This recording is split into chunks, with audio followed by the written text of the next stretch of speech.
ఇప్పుడో జరిగింది రామాయణం. త్రేతాయుగంలో జరిగింది. ఆనాటి పరిస్థితులు వేరు. ఎందుచేత అంటే ఆనాడు దశకంఠుడైనటువంటి రావణాసురుడు బ్రహ్మగారి గురించి బ్రహ్మాండమైనటువంటి తపస్సు చేసి అందరిలాగే ఆయన వరాలు అడిగాడు. అందరికీ ఏం కోరికుంటుందో అంత తపస్సు చేసి 10 తలకాయలున్న రావణాసురుడికి అదే కోరికుంది. ఏమిటంటే ఈ శరీరంతో ఉండిపోవాలి. ఎవడుకుండదు ఈ కోరిక? అలా కుదరదయా అన్నాడు ఆయన. అంటే పోనీ అయితే కొంతమంది చేతిలో చచ్చిపోకుండా వరం ఇమ్మన్నాడు. సరే, ఎంతమంది చేతిలో చచ్చిపోకుండా కోరుకుంటున్నావో చెప్పమన్నాడు లిస్టు. ఇది ప్రతి పురాణంలోనూ జరిగే విషయమే. అంటే ఆయన పెద్ద లిస్టు ఒకటి చదివాడు. దేవతలు, దానవులు, యక్షులు, గంధర్వులు, కిన్నెరులు, కింపురుషులు వీళ్ళెవ్వరి చేతిలోనూ మరణించకూడదన్నాడు. కానీ ఆయన మనుష్యులను వదిలేశాడు. ఎందుకంటే ఒక తృణీకార భావం. ఇంతమంది చెయ్యలేని పని ఒక మనిషి ఏం చేస్తాడని. అందుకని నన్ను అసలు మనిషిని కోరుకోవడం ఎందుకు అనుకున్నాడు, వదిలేశాడు. ఆనాటి చులకన భావం అది. అసలు మనిషి అంటే లెక్కలోనికి రానిటువంటి రోజులు. అదిగో అట్లాంటి రోజులలో వచ్చినటువంటి అవతారం రామావతారం. దాని ప్రయోజనం రావణాసురుణ్ణి సంహరించేశాడు. అంటే ఇప్పుడు చెప్పుకోవడం ఎందుకు? కలియుగంలో 2003 సంవత్సరంలో ప్రత్యేకించి రోటరీ క్లబ్ వారి దగ్గరికి వచ్చి, నేను వారికి ఏం తెలియదా, వారందరికన్నా చాలా ఆదర్శవంతమైనటువంటి జీవితాన్ని గడుపుతూ సమాజానికి ఇతోధికంగా సేవ చేస్తున్నటువంటి వారి దగ్గరికి వచ్చి రామచంద్రమూర్తి యొక్క గుణ వైశిష్ట్యాన్ని వర్ణించడం ఏమిటి అంటే, రామాయణం ఎంతకాలం జీవించి ఉంటుందో అంతకాలం మాత్రమే మానవత్వం బ్రతికుంటుంది. అది మనం చాలా జాగ్రత్తగా గుర్తుపెట్టుకోవలసిన విషయం. రామాయణం వాల్మీకి మహర్షి వ్రాశారు, కానీ ఆ తర్వాత విశ్వనాథ సత్యనారాయణ గారి వంటి కవి సామ్రాట్టుల దగ్గర నుంచి రామాయణాన్ని స్పృశించని కవి ఉండడు. ఎందుకు మళ్ళీ రామాయణం రాయడం అంటే, విశ్వనాథ సత్యనారాయణ గారే చెప్పారు, తిన్నా అన్నం ఎందుకు తింటున్నావు? నిన్న తినలా అన్నం, పొద్దున్న తినలా అన్నం, మళ్ళీ సాయంకాలం అన్నం ఎందుకు అంటే, అన్నం లేకపోతే బ్రతకవు కనుక. బాహ్యంలో శరీరం బ్రతకడం కాదు కావలసినది, లోపల మానవత్వం బ్రతకాలంటే రామాయణం జ్ఞాపకం ఉండాలి. రామాయణం వినాలి, రామాయణం చదవాలి, రాముణ్ణి 1కి 10 మార్లు ఆదర్శంగా గుర్తుపెట్టుకోవాలి. రాముడి యొక్క శీలము, రాముని యొక్క ఆ వ్యక్తిత్వము ఎంత కాలము మానవ జాతి స్మరించుకుంటుందో అంతకాలం మానవత్వం బ్రతికుంటుంది. మానవత్వం బ్రతికి లేనినాడు వాడు ఉపాధి చేత మానవుడేమో కానీ వాడికి రాక్షసుడికి తేడా ఉండదు. దానివల్ల సమాజమునకు అంతటికీ కూడా అభద్రతాభావం ఏర్పడుతుంది, ప్రమాదమునకు లోనవుతుంది. అందుచేత రాముని యొక్క దివ్య గుణములను కీర్తించని వారు ఉండరు. అసలు ఆ అవతారమే చాలా విశిష్టమైనటువంటి అవతారం. మిగిలిన అవతారాల్లో ఎప్పుడెప్పుడైనా ప్రపంచానికి మనుగడకి ప్రమాదం ఏర్పడితే సాధారణంగా మీరు ఏ పురాణం జరగండి ఒకటే జరుగుతూ ఉంటుంది. అందరూ బాధపడే వాళ్ళందరూ భూలోకంలో ఉంటారు. వాళ్ళందరి దగ్గరికి భూదేవి వస్తుంది. వచ్చి నన్ను చాలా ఇబ్బంది పెడుతున్నారయా రాక్షసుల పరిపాలనలో అంటుంది. సరే, ఏం చేద్దామని వీళ్ళందరూ కలిసి బ్రహ్మగారి దగ్గరికి ఎడతారు. మొట్టమొదట ఆయన కన్సల్టెంట్ ఫిజిషియన్ లాంటి వాడు. ఆయన దగ్గరికి ఎడితే మొదట వ్యాధి ఏమిటో ఆయన నిర్ణయిస్తాడు. ఆ తరువాత స్పెషలిస్ట్ కి రిఫర్ చేస్తారు. బ్రహ్మగారు ఎప్పుడు కూడా ఇది ఉపాయం అని ఆయన చెప్పరు. మీరు కావాలంటే ఏ పురాణం చూడండి, అందులో ఉన్న అంతర్లీనమైన విషయం ఒకటే ఉంటుంది. ఈ బ్రహ్మగారు, శివుడు కలిసి అందరూ కలిసి రాక్షస సంహారానికి విష్ణువు దగ్గరికి ఎడతారు. ఆయన స్థితికారుడు. వరాలు ఇవ్వడం బ్రహ్మగారు ఇచ్చేస్తుంటారు. తపస్సు చేసే వాళ్ళందరూ బ్రహ్మగారి గురించి చేస్తారు. ఇది విచిత్రం. అసలు చేస్తే ఆయన ఎవరిని ఏం కన్సల్ట్ చేయరు. ఆయన హంసవాహనం మీద ఎడతారు. వెడితే ఏం కావాలని అడుగుతారు. ఎప్పుడూ ఒకటే కోరిక అందరిది.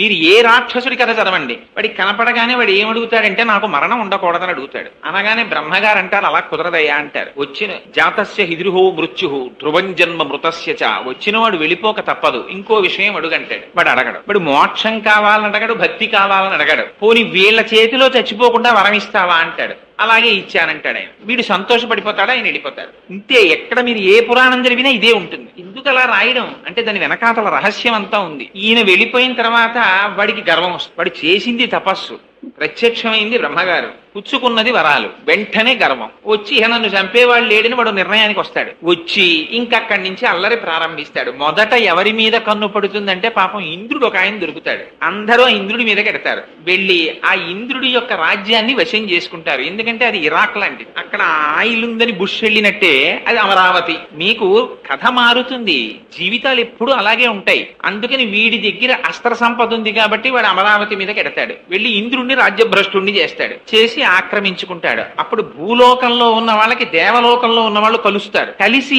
వీళ్ళందరూ మొరబెట్టుకుంటారు స్థితికారుడైన శ్రీ మహావిష్ణువుతో.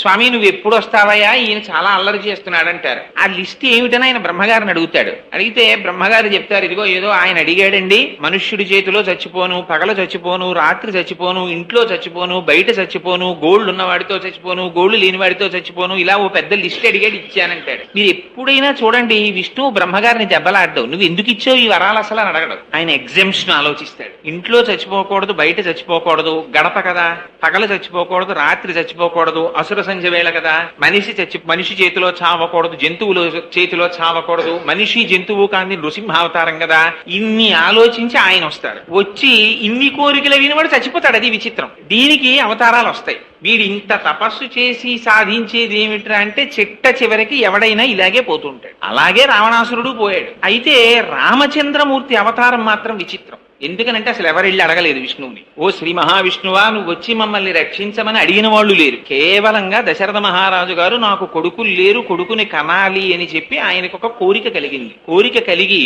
ఒక పెద్ద అశ్వమేధ యాగం అనేటటువంటి యాగాన్ని మొదలెట్టాడు. యాగాన్ని మొదలెట్టిన తరువాత ఓ పెళ్లికి వెళ్ళామనుకోండి, నలుగురు కలుస్తారు, అందరికీ కామన్ సబ్జెక్ట్ ఏదో దొరుకుతుంది, దాని మీద చర్చ చేస్తారు. అలాగే అక్కడికి వచ్చినటువంటి వాళ్ళందరూ కూర్చుని వాళ్ళందరికీ ఆనాడు పడుతున్నటువంటి బాధల గురించి మాట్లాడుకుంటున్నారు. ఏమిటా బాధ అంటే రావణాసురుడు పెట్టేటటువంటి బాధే. చాలా ఇబ్బంది పెట్టేస్తున్నాడండి. అంటే వాయువు అన్నాడు నన్ను గట్టిగా వీచనివ్వట్లేదన్నాడు, సూర్యుడు అన్నాడు నన్ను గట్టిగా ప్రకాశించనివ్వడన్నాడు, నీరంది నన్ను ఇంతకన్నా ప్రవహించకూడదంటున్నాడంది. ఇలా ఎవరి బాధలు వాళ్ళు చెప్పుకుంటున్నారు. ఇంతలో బ్రహ్మగారు వచ్చారు పైనుంచి. బ్రహ్మగారంటే ఇంటి పెద్ద.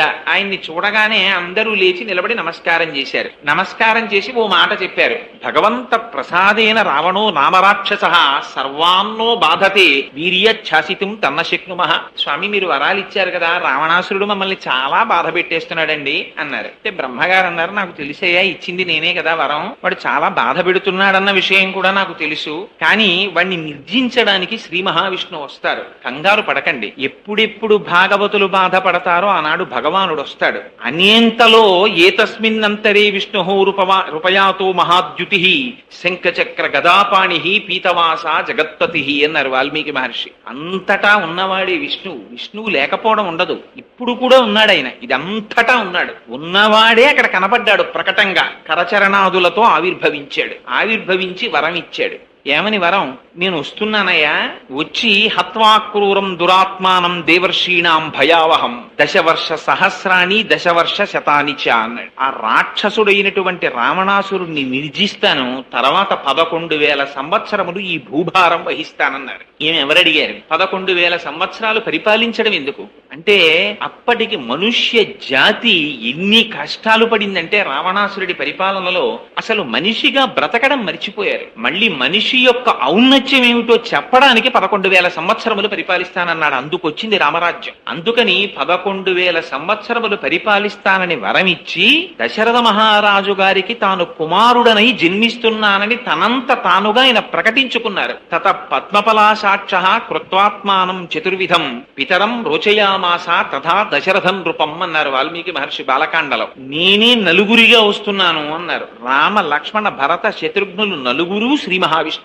నేను దశరథ మహారాజు గారిని తండ్రిగా వరించి వస్తున్నాను అన్నారు. అందుకని ఆయనకి దాశరథి అని పిలిస్తే చాలా సంతోషంట. మనకి రాముడు నేర్పినటువంటి మొట్టమొదటి పాఠం జీవితంలో గుర్తు పెట్టుకోవలసింది ఇది. మనకి ఒక లక్షణం ఉంటుంది, మనకంటే మీ వంటి పెద్దలకి కాదు, నా వంటి వాడిని దృష్టిలో పెట్టుకుని వినండి. తను వృద్ధిలోకి వచ్చాడు అనుకోండి, తన గురించి చెప్తే సంతోషం. తనని కన్నవాడు ఒక ఎలిమెంటరీ స్కూల్ హెడ్ మాస్టర్ గారు అనుకోండి, ఆ తండ్రి గారి పేరు చెప్పడానికి కొంచెం సిగ్గుపడతాడు. బురదలోంచి తామర పువ్వు పుడుతుంది, కానీ బురదలోనే ఉంటుంది. బురదలో ఉండడం గర్వకారణంగా ఫీల్ అవుతుంది తప్ప తన తండ్రి గురించి చెప్పడానికి సిగ్గుపడే వాళ్ళు ఉన్నారు దేశంలో. తన తల్లి గురించి చెప్పుకోవడానికి సిగ్గుపడే వాళ్ళు ఉన్నారు దేశంలో. తన మామగారి పేరు చెప్పడానికి సిగ్గుపడే ఆడబడుచులున్నారు ఈ దేశంలో. తన అత్తగారి గురించి చెప్పుకోవడానికి సిగ్గుపడే ఆడవాళ్ళు ఉన్నారు ఈ దేశంలో. రామాయణం చదివితే ఈ సిగ్గు పోతుంది. తను మనిషి పుట్టినందుకు తనని తాను ఎలా 10 మందిలో చెప్పుకోవాలో అర్థం అవుతుంది. తన తండ్రి గురించి ముందు చెప్పుకున్నాడు దాశరథి అని. అందుకే రామదాసు గారు దాశరథి శతకం రాస్తే పద్యాలు రాసిన వాటికి మకుటం దొరకదండి, ఇంకొక మకుటం పెట్టలా. దాశరథి కరుణాపయోనిధి అని పిలిచి పిలిచారు. దశరథ మహారాజు గారి కుమారుడా అని పిలిస్తే ఆయన ఉలిక్కి పడి చూస్తాట. ఆ తండ్రి పేరు చెప్తే అంత ఇష్టం. ఎందుకని? రాముడికి ఇష్టమని కాదు అక్కడ అర్థం. మనిషిగా పుట్టినవాడు గుర్తు పెట్టుకోవలసిన మొట్టమొదటి లక్షణం తన తండ్రిని గౌరవించడం, తన తల్లిని గౌరవించడం. అందుకే సంధ్యావందనం మీరు చేస్తే సంధ్యావందనంలో దిగ్దేవతా నమస్కారం అని ఒకటి ఉంటుంది. అందులో మాతృభ్యో నమః, పితృభ్యో నమః అని తల్లికి తండ్రికి నమస్కారం చేయిస్తారు. ఈ జాతికి ఒక లక్షణం ఉంది. తన ఇంట్లో శుభకార్యం అయితే ముందు తల్లిదండ్రులకి బట్టలు పెట్టి పీటల మీద కూర్చుంటాడు. తన కొడుక్కి పెళ్లి చేస్తున్న తల్లిదండ్రులుంటే తన పేరు వేయించుకోడు, తల్లిదండ్రుల పేరు వేయిస్తాడు శుభలేఖలో. వారు శుభలేఖలో పేరుతో ఉండి మా కుమారుడైన చిరంజీవి చాగంటి కోటేశ్వరరావు యొక్క కుమారుడు మా మనుమనికి వివాహం జరుగుతోంది, మీరు రెండని పిలుస్తారు. అలా పిలవడం తనకి అదృష్టహేతువుగా భావిస్తాడు. ఇది రామాయణం నేర్పింది, రాముడు నేర్పాడు. రామాయణం ఎందుకండి చదవడం? రామాయణం ఎందుకు వినడం? రామాయణం అంటే అసలు వాల్మీకి మహర్షి పెట్టుకున్న పేరు రామాయణం కాదు. ఆయన పెట్టుకున్న పేరు సీతాయాశ్చరితం మహత్ పౌలస్త్య వధ. ఇది ఆయన పెట్టుకున్న పేరు. కానీ దాన్ని రామాయణం చేశారు తరువాత. ఇవాళ ఏమండి సీతాయాశ్చరితం మహత్ చెప్తాను నేను అంటే అది ఏ పుస్తకం అండి అని అడుగుతారు చాలా మంది. కానీ రామాయణం చెప్తున్నారండి అంటే వెంటనే అర్థం అవుతుంది. ఎక్కడి నుంచి వచ్చింది ఈ పేరు? ఆయనము అంటే కదలిక అని అర్థం. కాలం రెండుగా కదులుతుంది. అదే ఉత్తరాయణము దక్షిణాయనము అని మనం పిలుస్తూ ఉంటాం. ఆయనం అంటే కదలిక. రాముడి కదలికట రామాయణం అంటే. ఏమిటి రాముడి కదలికకి అంత గొప్పతనం ఏమిటి? మనం కదలటల్లా, మన కాలు తీసి అలా వేస్తే కదలిక. కానీ రాముడు కదిలితే రామాయణం అని దాన్ని ప్రత్యేకం పిలిచారు. ఏం అలా పిలవడం ఎందుకు? రాముడి కదలికలో ఒక గొప్పతనం ఉంది. మన కదలిక లాంటి కదలిక కాదు రాముడి కదలిక. రాముడు ఒక కాలు తీసి వేస్తే సత్యం, ఇంకొక కాలు తీసి వేస్తే ధర్మం. సత్యాన్ని ధర్మాన్ని రెండు పాదములుగా పెట్టుకుని నడిచాడు ఆయన. ప్రతి మనిషి ఇలా నడవాలనేటటువంటిది రాముని యొక్క జీవితంలో ఉన్న సందేశం. అందుకే రాముడికి మిగిలిన వాటితో సంబంధం ఉండదు. రాముడికి కావలసింది జీవితంలో ఎప్పుడూ సత్యము ధర్మమే. ఇది ఎక్కడ ప్రారంభమైందో తెలుసా అండి విచిత్రం?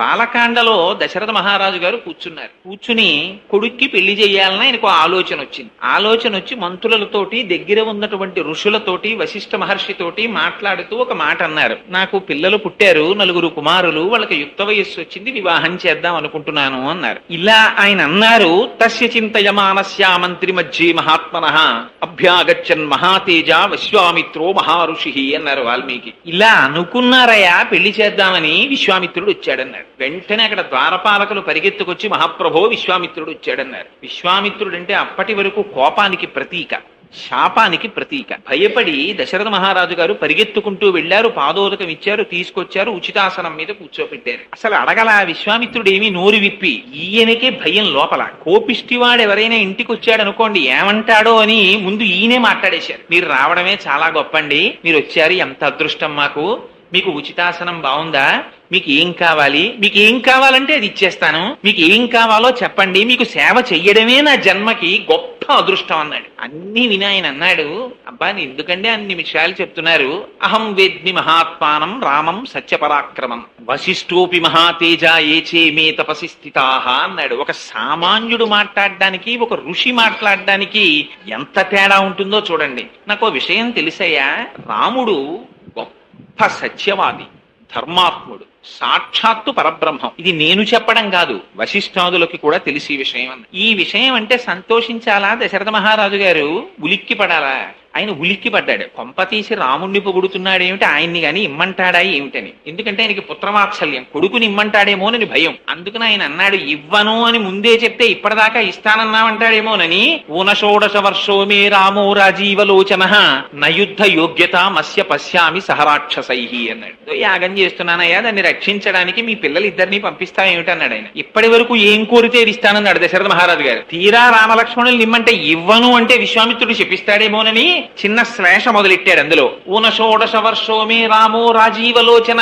మా అబ్బాయికి ఇంకా 16 ఏళ్లు కూడా రాలేదండి, పైగా వాడి కళ్ళు తామర పువ్వులు లాంటివి అన్నాడు. ఆయన అడిగాడా ఈయన కళ్ళు ఎలా ఉంటాయని? ఈయనే చెప్తాడు మా అబ్బాయి కళ్ళు తామర పువ్వులని. ఎందుకంటే తామర పువ్వు సూర్యాస్తమయం అయితే ముకుళించుకుంటుంది, రాత్రి అయితే మా అబ్బాయికి నిద్ర వస్తుంది. పిల్లాడు చూడండి క్వార్టర్లీ వచ్చినా సరే 5వ క్లాస్ వాడు చదువుతాడు, పడుకుంటాడు వాడు. రాత్రి అయితే పడుకుంటావు, తెల్లారకట్ట లేవో, నీకు మార్కులు ఎలా వస్తాయని అమ్మ బాధపడుతూ ఉంటుంది. అలా ఈయన కూడా ఎంత అందంగా చెప్పాడంటే, రామో రాజీవలోచన, మా అబ్బాయి కళ్ళు తామర పూలండి, రాత్రి అయితే నిద్రపోతాడు, రాత్రి అయితే యుద్ధం చేస్తారు రాక్షసులు, మా అబ్బాయి మీకెందుకండి అంటే చెప్పిస్తాడేమోనని రామో రాజీవలోచన, మా అబ్బాయి కళ్ళు తామర పూలండి, మా అబ్బాయి కళ్ళు తామర పూలండి అని మొదలెట్టాడు. నేను వస్తాను, పిల్లాడు వాడేమి యుద్ధం చేస్తాడని. ఆయన అన్నాడు, నువ్వేం రావక్కర్లేదో, మీ అబ్బాయిని పంపించు చాలన్నాడు. కాదనడానికి భయం, ఇవ్వకపోతే ఉపద్రవం. పాపం ఏడుపు వచ్చినంత పని అయిపోయింది దశరథ మహారాజు గారికి. ఆ సమయంలో లేచాడు వశిష్ఠ మహర్షి.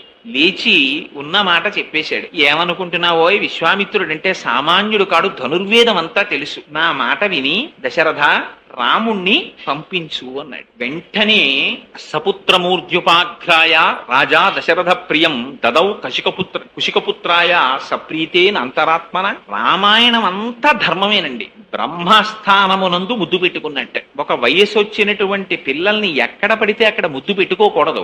అందుకని బ్రహ్మస్థానమునందు ముద్దు పెట్టుకుని పంపించట. పంపిస్తే తీసుకెళ్లాడు. రాముడు నాన్నగారు నన్ను ఎందుకు పంపిస్తున్నారండి అని అడగలేదు.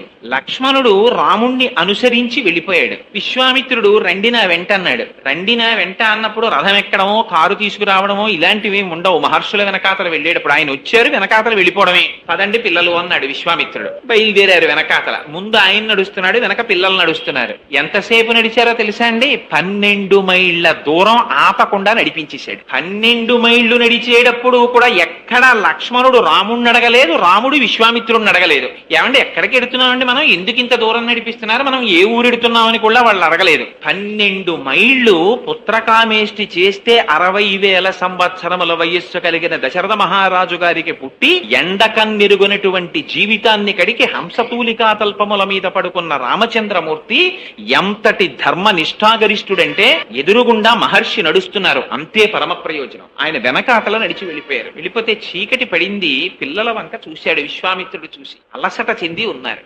ఆపాడు. ఆపి, రామ గృహాణవత్స సలిలం మా భూత్కాలస్య పర్యత, నీకు మంత్రోపదేశం చేస్తానోయ్, ఆచమనం చెయ్యన్నాడు. ఏమిటి ఆ మంత్రాలు? మంత్రగ్రామం గృహాణత్వం బలామతిబలాంస్తథ అన్నారు వాల్మీకి మహర్షి. అవి ఏకంగా మంత్రముల యొక్క సమూహములట. ఆ మంత్రాలు ఉపదేశం పొందితే ఏమవుతుంది అంటే, నచ సుప్తం ప్రమత్తం వా దర్శయిర్షంతి నైరుతాహ అన్నారు. అసలు ఆకలి ఉండదు, దాహం ఉండదు, అలసట ఉండదు, రాక్షసులు నిర్జించలేరు, అటువంటి బలం పొందుతావు. అందుకని ఈ మంత్రాల్ని నీకు ఉపదేశిస్తున్నాను అన్నారు. ఆ మంత్రాల్ని ఉపదేశం పొందాడు. తాను లక్ష్మణుడికి ఉపదేశించాడు.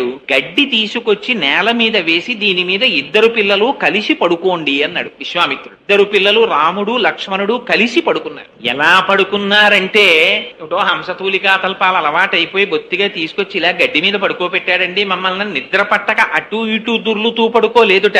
ఇవాళ మహర్షి యొక్క సన్నిధానంలో పడుకునేటటువంటి అదృష్టం మాకు కలిగిందని ఆ రాత్రి అత్యంత సౌఖ్యంగా నిద్రపోయాట.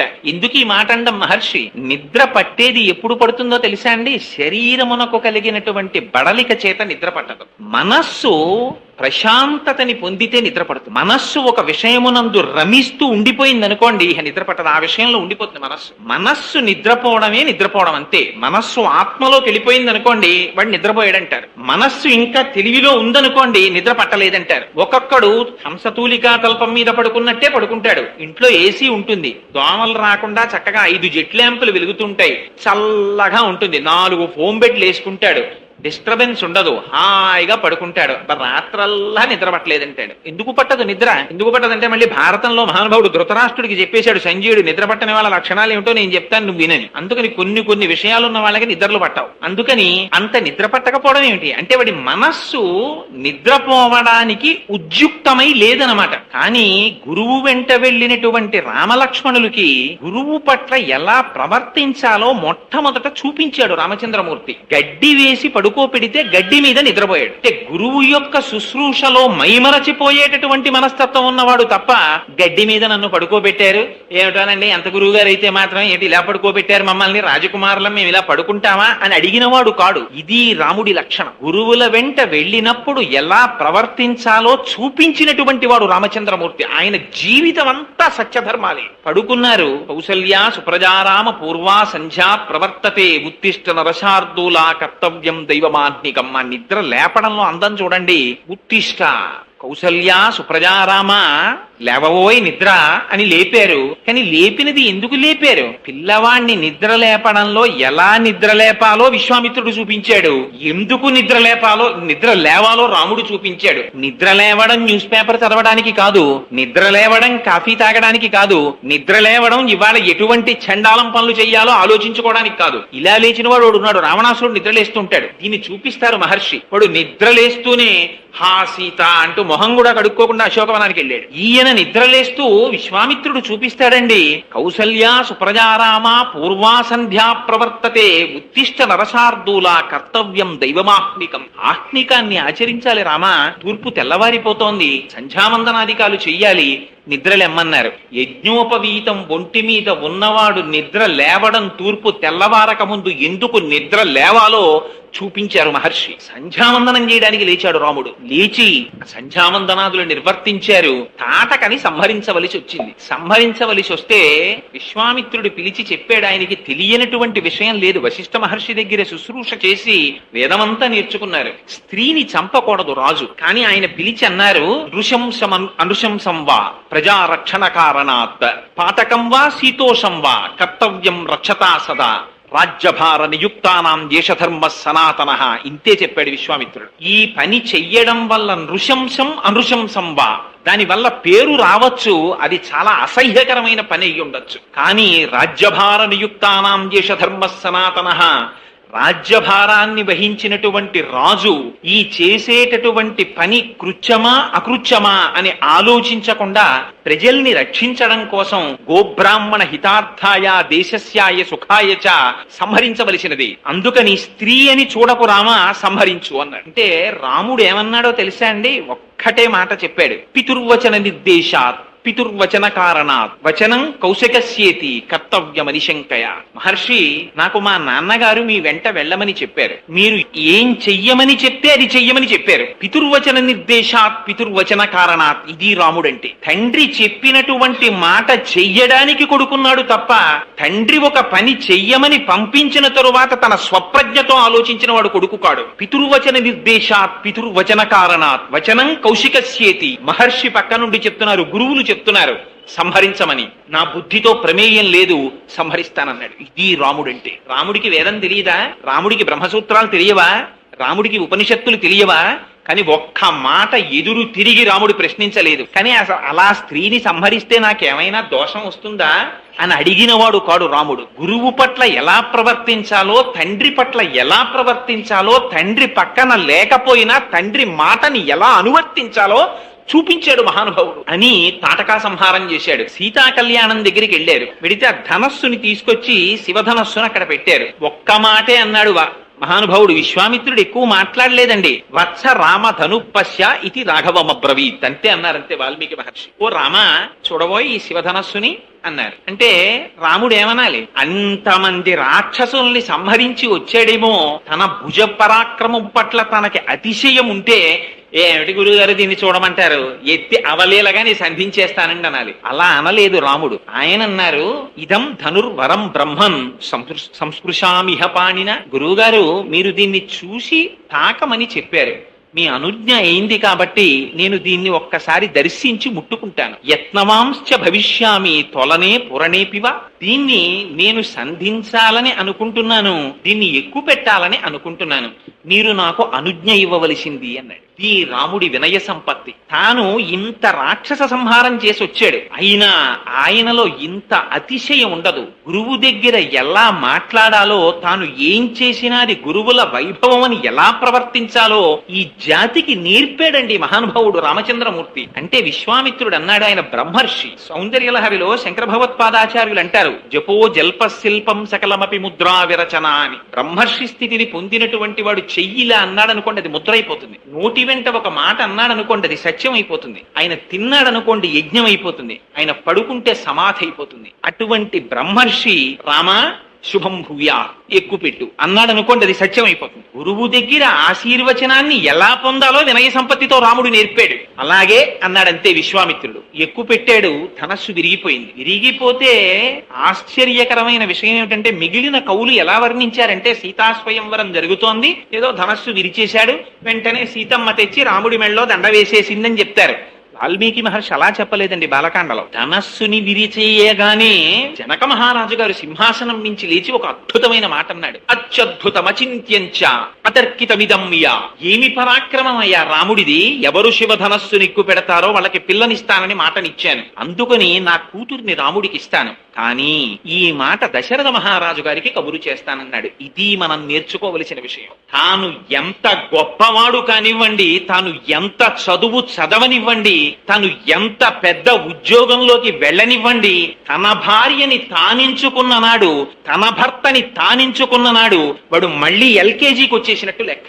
ఎందుచేత ఎంత స్థితికి వెళ్ళినప్పటికీ తన తల్లిని, తన తండ్రిని, తన గురువుని జ్ఞాపకానికి తెచ్చుకున్నవాడు, ఒక్కొక్క మెట్టు ఎక్కుతున్నవాడు 99 మెట్లెక్కి నాచు మెట్టు మీద కాలు వేసి జారిపోయిన వాడితో సమానం. తండ్రి గౌరవాన్ని నిలబెట్టాడు రామచంద్రమూర్తి. జనకుడు దశరథ మహారాజు గారి ప్రతిష్టని నిలబెట్టాడు. తండ్రికి కబురు చేశారు. ఆ దశరథ మహారాజు గారు వచ్చారు. వచ్చి ఏమి మాట్లాడుకున్నారో తెలుసా అండి? దశరథ మహారాజు గారు, జనక మహారాజు గారు ఇద్దరు సింహాసనాల మీద కూర్చుని, ఏమండి మీకెంత రాజ్యం ఉంది, మీకెంత రాజ్యం ఉంది, మీ కోశాగారంలో ఎంత డబ్బుంది, మీ కోశాగారంలో ఎంత డబ్బుంది, మీకు పిల్లలెందరు, మాకు పిల్లలెందరు, ఇవి మాట్లాడుకోలేదు. అసలు వాళ్ళిద్దరూ మాట్లాడుకోలా, పురోహితులు మాట్లాడారు. ఎందుకంటే ఆశ్చర్యం ఏమిటంటే పురోహితుడు అన్నవాడు అబద్ధం ఆడకూడదు. ఎంత ఋషులో చూడండి, యువతల పక్కన విశ్వామిత్రుడున్నాడు, వశిష్ఠుడున్నాడు, అటుపక్కన సాక్షాత్తుగా శతానందుల వారు ఉన్నారు, గౌతమ మహర్షి యొక్క కుమారుడు. ఆయన జనక మహర్షి వంశాన్ని చెప్పారు, ఈయన దశరథ మహారాజు గారి వంశం చెప్పారు. ఈ వంశమునకు ఈ వంశము సరిపోయిందన్నారు. చూడవలసినది అది. మనకి నేర్పిందండి రామాయణం, ఎలా బ్రతకాలో నేర్పింది. మేము 70,000 మీద ఉన్నాం, వాళ్ళు అంతలో ఉన్నారా అని అడిగినది రామాయణం కాదు, అది మన జాతి కాదు. వాళ్ళు ఎంతలో ఉన్నారని అడగడం, వాళ్ళకి ఆడపిల్లలు ఉన్నారండి అంటే అది ఒక పెద్ద డిస్క్వాలిఫికేషన్ గా భావించడం, ఆడపిల్లలందరూ పెళ్లిళ్ళై దూరంగా వెళ్ళిపోయారా, వాళ్ళకి ఇచ్చేవన్నీ ఇచ్చేశారా, ఒక్కతే ఆడపిల్ల అయితే అన్ని అమ్మాయికే వస్తాయన్నమాట. నాన్నగారికి ఏమైనా కొంచెం దీర్ఘకాలిక అనారోగ్యం ఉంది, ఎంత తొందరగా పోతారో అని ఆనందంగా మాట్లాడిన మాటలు రామాయణాన్ని నమ్ముకున్న జాతి మాటలు కావు అవి. వాళ్ళు మాట్లాడుకున్నవి ఎంతసేపు వంశాలు చూశారంతే. చూసి కన్యాదానం చేస్తూ ఎంత గొప్ప మాట అన్నాడో తెలుసా అండి జనకుడు? ఇయం సీత మమ సుత సహధర్మచిరీతవ ప్రతీచ్ఛ చైనాం భద్రంతే పాణిం గృహ్ణీష్వపాణిన పతివ్రత మహాభాగా ఛాయేవానుగతా సదా. రామా, ఈ పిల్లని నీకు ఎందుకు ఇస్తున్నానో తెలుసా? అమ్మయ్య, మా అమ్మాయిని నువ్వు చేసుకుంటున్నావని తాబేదారుగా నిలబడి మాట్లాడలేదు జనక మహర్షి, తలెత్తుకుని మాట్లాడాడు. ఇయం సీత, ఈవిడ సీత. ఒక చోట అయితే అన్నారు, అసలు సీతమ్మ తల్లి సభలోకి వచ్చేటప్పటికి రాముడికి కనపడలేదు ఏమీని. ఎందుకు కనపడలేదంటే ఆవిడ సాక్షాత్తుగా భూమిలోంచి వచ్చిన అయోనిజ. శ్రీరంగ హర్మ్య తవమంగళ దీపరేఖాం అంటారు పరాశర భట్టర్లు శ్రీగుణరత్న కోశంలో. దీపాలకి దీపం ఆ తల్లి. ఆవిడ కాంతిలో రాముడికి అసలు సీత ఎక్కడుందో కనపడలేదుట. జనక మహారాజు గారు చెప్పవలసి వచ్చింది, ఇదిగో సీతని. ఇయం సీత మమసుత. ఆ తల్లి నాకు కూతురై జన్మించి జానకి అని పేరు పెట్టుకుని జనకుని నన్ను ధరించిందయా అని ఆవిడ చెయ్యపట్టి ప్రతీచ్ఛ చైనాం భద్రంతే పాణిం గృహ్ణీష్వపాణిన. ఈవిడ పాణిని నీ పాణితో స్వీకరించు. దీని కొరకో తెలుసా? కామపత్నిగా కాదు, ధర్మమునందు నీతో కలిసి అనువర్తిస్తుంది ఈమె. ఈమె పతివ్రత. ఈనాటి నుంచి ఈమె చేసేటటువంటి పూజలు తన కొరకు చేసేటటువంటి పూజలు కావు. మీరొక్క విషయం జ్ఞాపకం పెట్టుకోండి. నేను ఇంత పరుషంగా మాట్లాడానని మీరు అనుకోవద్దు. మీరు ఇవాళ దేవాలయానికి వెళ్ళండి, ఎంత ఆశ్చర్యకరంగా ఉండండి. వాడు అభిషేకం చేసుకోవడానికో ఓ రూపాయి పావలా ఇచ్చి పూజ చేసుకోవడానికో వస్తాడు. వీడి అసాధ్యం కూడా అక్కడికి వచ్చి చెప్తాడు వీడి గోత్రం. ఆత్రేశ గోత్రస్య కోటేశ్వరరావు శర్మనామధేయస్య. పోని పాపం ఆయన ఏదో ఆ వరుణి గుచ్చుకుని లోపలికి వెడదాం అనుకుంటాడు. మా ఆవిడ పేరండి సుబ్రహ్మణ్యేశ్వరి, అది చెప్తాడు. మా అబ్బాయి పేరండి, ఇది చెప్తాడు. మా అమ్మాయి పేరండి, అది చెప్తాడు. మా మేనల్లుడి పేరండి, అవి చెప్తాడు. 14 మంది పేర్లు చెప్పి రూపాయి పావలా దక్షిణ ఇచ్చి అక్కడ కూర్చుంటాడు. అది అనకూడదని కాదు, దానికి ఒక పద్ధతి ఉంది. యజమాని పేరు చెప్తే చాలు. ఆత్రేయ గోత్రస్య కోటేశ్వరరావు శర్మ నామధేయస్య ధర్మపత్ని సమేతస్య సకుటుంబస్య సపరివారస్య అని చెబితే అందులోకి అందరూ వెళ్ళిపోతారు. ఇంకా మళ్ళీ యజమాని పేరు చెప్పి భార్య పేరు చెప్పి, లేకపోతే భర్త కన్నా తాను గొప్పదాన్నని భార్య పేరు మీద పూజ చేయించుకుని, అల్లుడు బతికుండగా మనవడి పేరు మీద పూజ చేయించి, ఇది మన జాతి లక్షణాలు కావు. ఎవరు ఎంతవరకో అంతవరకే నేర్పింది భారతీయ సాంప్రదాయం. దీన్ని చూపించాడు దశరథ మహారాజు గారు, దీన్ని చూపించాడు జనక మహారాజు గారు. ఈవిడ పతివ్రత మహాభాగా. ఇప్పటి వరకు పూజలు ఎందుకు చేసిందో తెలుసా? కన్నెపిల్లగా ఉన్నప్పుడు తగిన వరుడు రావాలని చేసింది. ఇప్పుడెందుకు పూజలు చేస్తుందో తెలుసా? ఆవిడ పతివ్రత, నీ ఉన్నతి కోసం పూజ చేస్తుంది. ఆవిడ అడుగు తీసి అడుగు వేస్తే దేనికేస్తుందో తెలుసా? నీ యశస్సుని నిలబెట్టడానికి ప్రవర్తిస్తుంది, నీ కీర్తిని ఇనుమడింప చేస్తుంది. అటువంటి తల్లిని నీకు ధర్మక్షేత్రంగా ఇస్తున్నాను రామా. ఎంత పదిలంగా కాపాడుకుంటావో. భారతీయ ధర్మం రామాయణం నేర్పిందండి భార్యను ఎలా చూసుకోవాలో. భార్యని చిట్ట చివర వాల్మీకి మహర్షి అంటారు, పతివ్రత మహాభాగా ఛాయేవానుగతా సదా. నీడ మనిషిని ఎలా అనువర్తిస్తుందో అలా అనువర్తిస్తుందయా సీతమ్మ నీతో అని ఇచ్చారు. పాణిగ్రహణం చేశాడు. సీతమ్మ తల్లితో రామచంద్రమూర్తి అంత సంతోషంగా ఎందుకుండేవారోట తెలుసా అండి? దానికి కారణం చెప్పారు. దారాహ పితృకృతాయితి అన్నారు వాల్మీకి మహర్షి. ఎప్పుడు అనుకునేవారట రాముడు, నాకు చిన్నతనంలో నేను ఏం తినాలో మా నాన్నగారు నిర్ణయించారు, నేను ఏం చదువుకోవాలో మా నాన్నగారు నిర్ణయించారు, నాకు ఎవరు గురువుగా ఉండాలో మా నాన్నగారు నిర్ణయించారు, నేను ఏమి పొందాలో మా నాన్నగారు నిర్ణయించారు. అటువంటి వారు నా జీవితం పండించుకోవడానికి ఎటువంటి వ్యక్తి నాకు సహధర్మచారిణిగా రావాలో వారికి తెలియదా? అటువంటి తండ్రి చేత నిర్ణయింపబడిన కాంత ఈమె అని దారాహ పితృకృతాయితి. మా తండ్రి అయిన దశరథ మహారాజు గారి చేత నిర్ణయింపబడిన యోగ్యురాలైన భార్య అని గౌరవించారట సీతమ్మ తల్లిని. భార్యని గౌరవించడానికి హేతువు ఏదో రామాయణం నేర్పింది. తన తండ్రి చేత నిర్ణయింపబడినటువంటి వివాహం.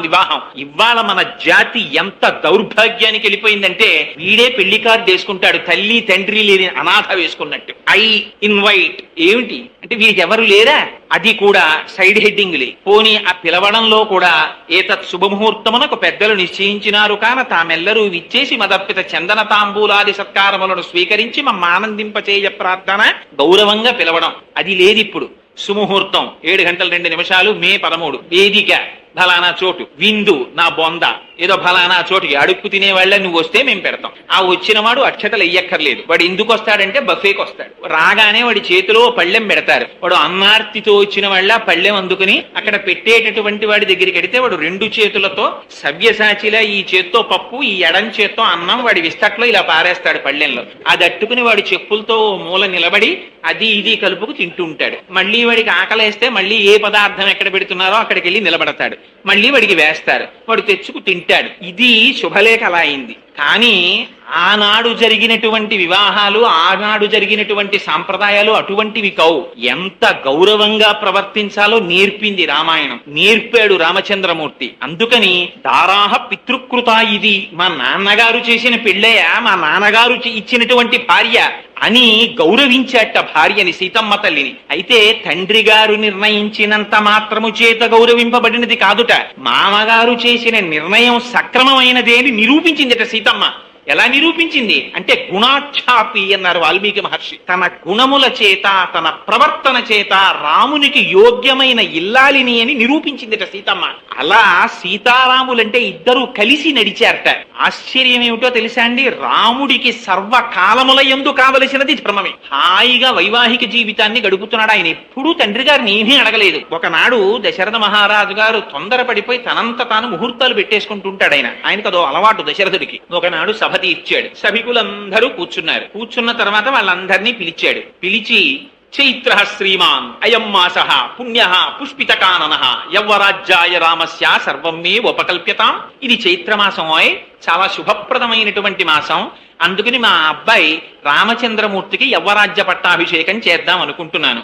నాకు ఈ మధ్య పీడకలలు వస్తున్నాయి, ఆ పీడకలలు వస్తే ఎక్కువ కాలం జీవించడం చెప్తారు, అటువంటి దుర్నిమిత్తాలు కనపడుతున్నాయి, యోగ్యుడైన కుమారుడు ఉన్నాడు కనుక వాడికి యవ్వరాజ్య పట్టాభిషేకం చేసేద్దామని అనుకుంటున్నాను, మీ అందరికీ మనస్సుల్లో ఉన్న మాట నిష్కర్షగా చెప్పండి అన్నాడు. ఇది ధర్మం అంటే. తనకి పెద్ద కుమారుడని పట్టాభిషేకం చేయలా, రాముడికి అటువంటి యోగ్యత ఉన్నదో లేదో సభికుల్ని అడిగాడు దశరథ మహారాజు గారు. వాళ్ళన్నారు, అలా అడగగానే యవ్వరాజ్యాయ రామస్య సర్వం మేవోపకల్ప్యతాం అంటే ఇచ్ఛామోహి మహాబాహుం రఘువీరం మహాబలం గజేన మహతాయాంతం రామం ఛత్రవృతాననం అయోధ్యకాండ. వాళ్ళన్నారు, ఇంకా ఎప్పుడో చేస్తానంటాం ఏమిటయా దశరథ మహారాజా, ఎప్పుడెప్పుడు నీ కొడుకు ఏనుగు మీద అంబారీలో ఊరేగుతాడా అని మేము ఎదురు చూస్తున్నాం, తొందరగా చేయవయ్యా పట్టాభిషేకం అన్నారు. అంటే దశరథుడు వెంటనే ఒప్పేసుకున్నారని చెప్పేసి సంతోషంగా లేచి వెళ్ళిపోలేదండి. ఆయన అన్నాడు, ఉరే మిమ్మల్ని నేను 60,000 సంవత్సరాలు పరిపాలించాను, మిమ్మల్ని కన్నబిడ్డల్లా చూశానురా, ఇన్నాళ్లు పరిపాలించి ఇప్పుడు రాముడికి యవరాజ్య పట్టాభిషేకం చేస్తానంటే చేసేయి అని తొందరపడిపోతున్నారు. నా పరిపాలనలో మీకు వచ్చిన కష్టం ఏమిటి, రాముడు వస్తే మీకు వచ్చే సుఖం ఏమిటి చెప్పండి రా అన్నారు. ఇది రాముడి ధర్మబద్ధతకి వాల్మీకి మహర్షి ప్రజల చేత ఇప్పించిన తీర్పు. యువరాజు అవడానికి కావలసినటువంటి లక్షణములతో కూడిన వాడై రాముడు ప్రవర్తించాడా లేదా, ఇది ఎవరు నిర్ణయించాలి? తండ్రి కాదు నిర్ణయించవలసినది. ఇది నిర్ణయించవలసిన వారు వాల్మీకి మహర్షి కాదు, ఇది నిర్ణయించవలసినటువంటిది వశిష్ఠుడు కాడు, ఇది నిర్ణయించవలసినది కౌసల్య కాదు, ప్రజలు నిర్ణయించాలి. నిర్ణయించడంలో కూడా అందులో తెలివైన వాడు టక్కరివాడు లేచి చెప్పడం కాదు. నిజంగా గుణం ఉంటే కోమాబిళ్ళ ఎలా ఉందే అని అడిగారు అనుకోండి, పిల్లలందరికీ మీరు కోమాబిళ్ళలు పెట్టి పిల్లలందరూ మూకుమ్మడిగా అనాలి, తీయగా ఉంది నాన్నగారండి అని. సాయంకాలం సినిమా టికెట్కి డబ్బులు అడుగుదామన్న ఒక కొడుకే లేచి తీయగా ఉందండి అన్నాడు అనుకోండి, తండ్రికి అనుమానం రావాలి, ఏం మీరనలేదే అని అడగాలి. అందరూ అంటే అది తీర్పు కింద లెక్క, స్పాంటేనియస్ గా రావాలి అందరి నోటి వెంట. ఇది దశరథుడు కోరుకున్నది. అందరూ లేచి ఒకటే మాట అన్నారు, వ్యసనేషు మనుష్యానాం భృశం భవతి దుఃఖితః ఉత్సవేషు చ సర్వేషు పితేవ పరితుష్యతి. ఇదయా రాముడికున్న గుణం. రాముడంటే ఏమనుకుంటున్నావు? వ్యసనేషు మనుష్యానాం భృశం భవతి దుఃఖితః.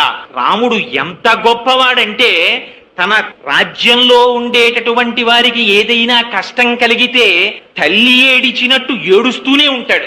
తన రాజ్యంలో ఉన్న ప్రజలకి సుఖం కలిగితే తండ్రి ఆనందించినట్టు ఆనందిస్తాడన్నాడు. ఏమిటి తల్లి ఏడిచినట్టు ఏడవడం ఏమిటి, తండ్రి ఆనందించినట్టు ఆనందించడం ఏమిటి? ఈ రెండు తల్లి ఆనందించదా, తండ్రి బాధపడడా?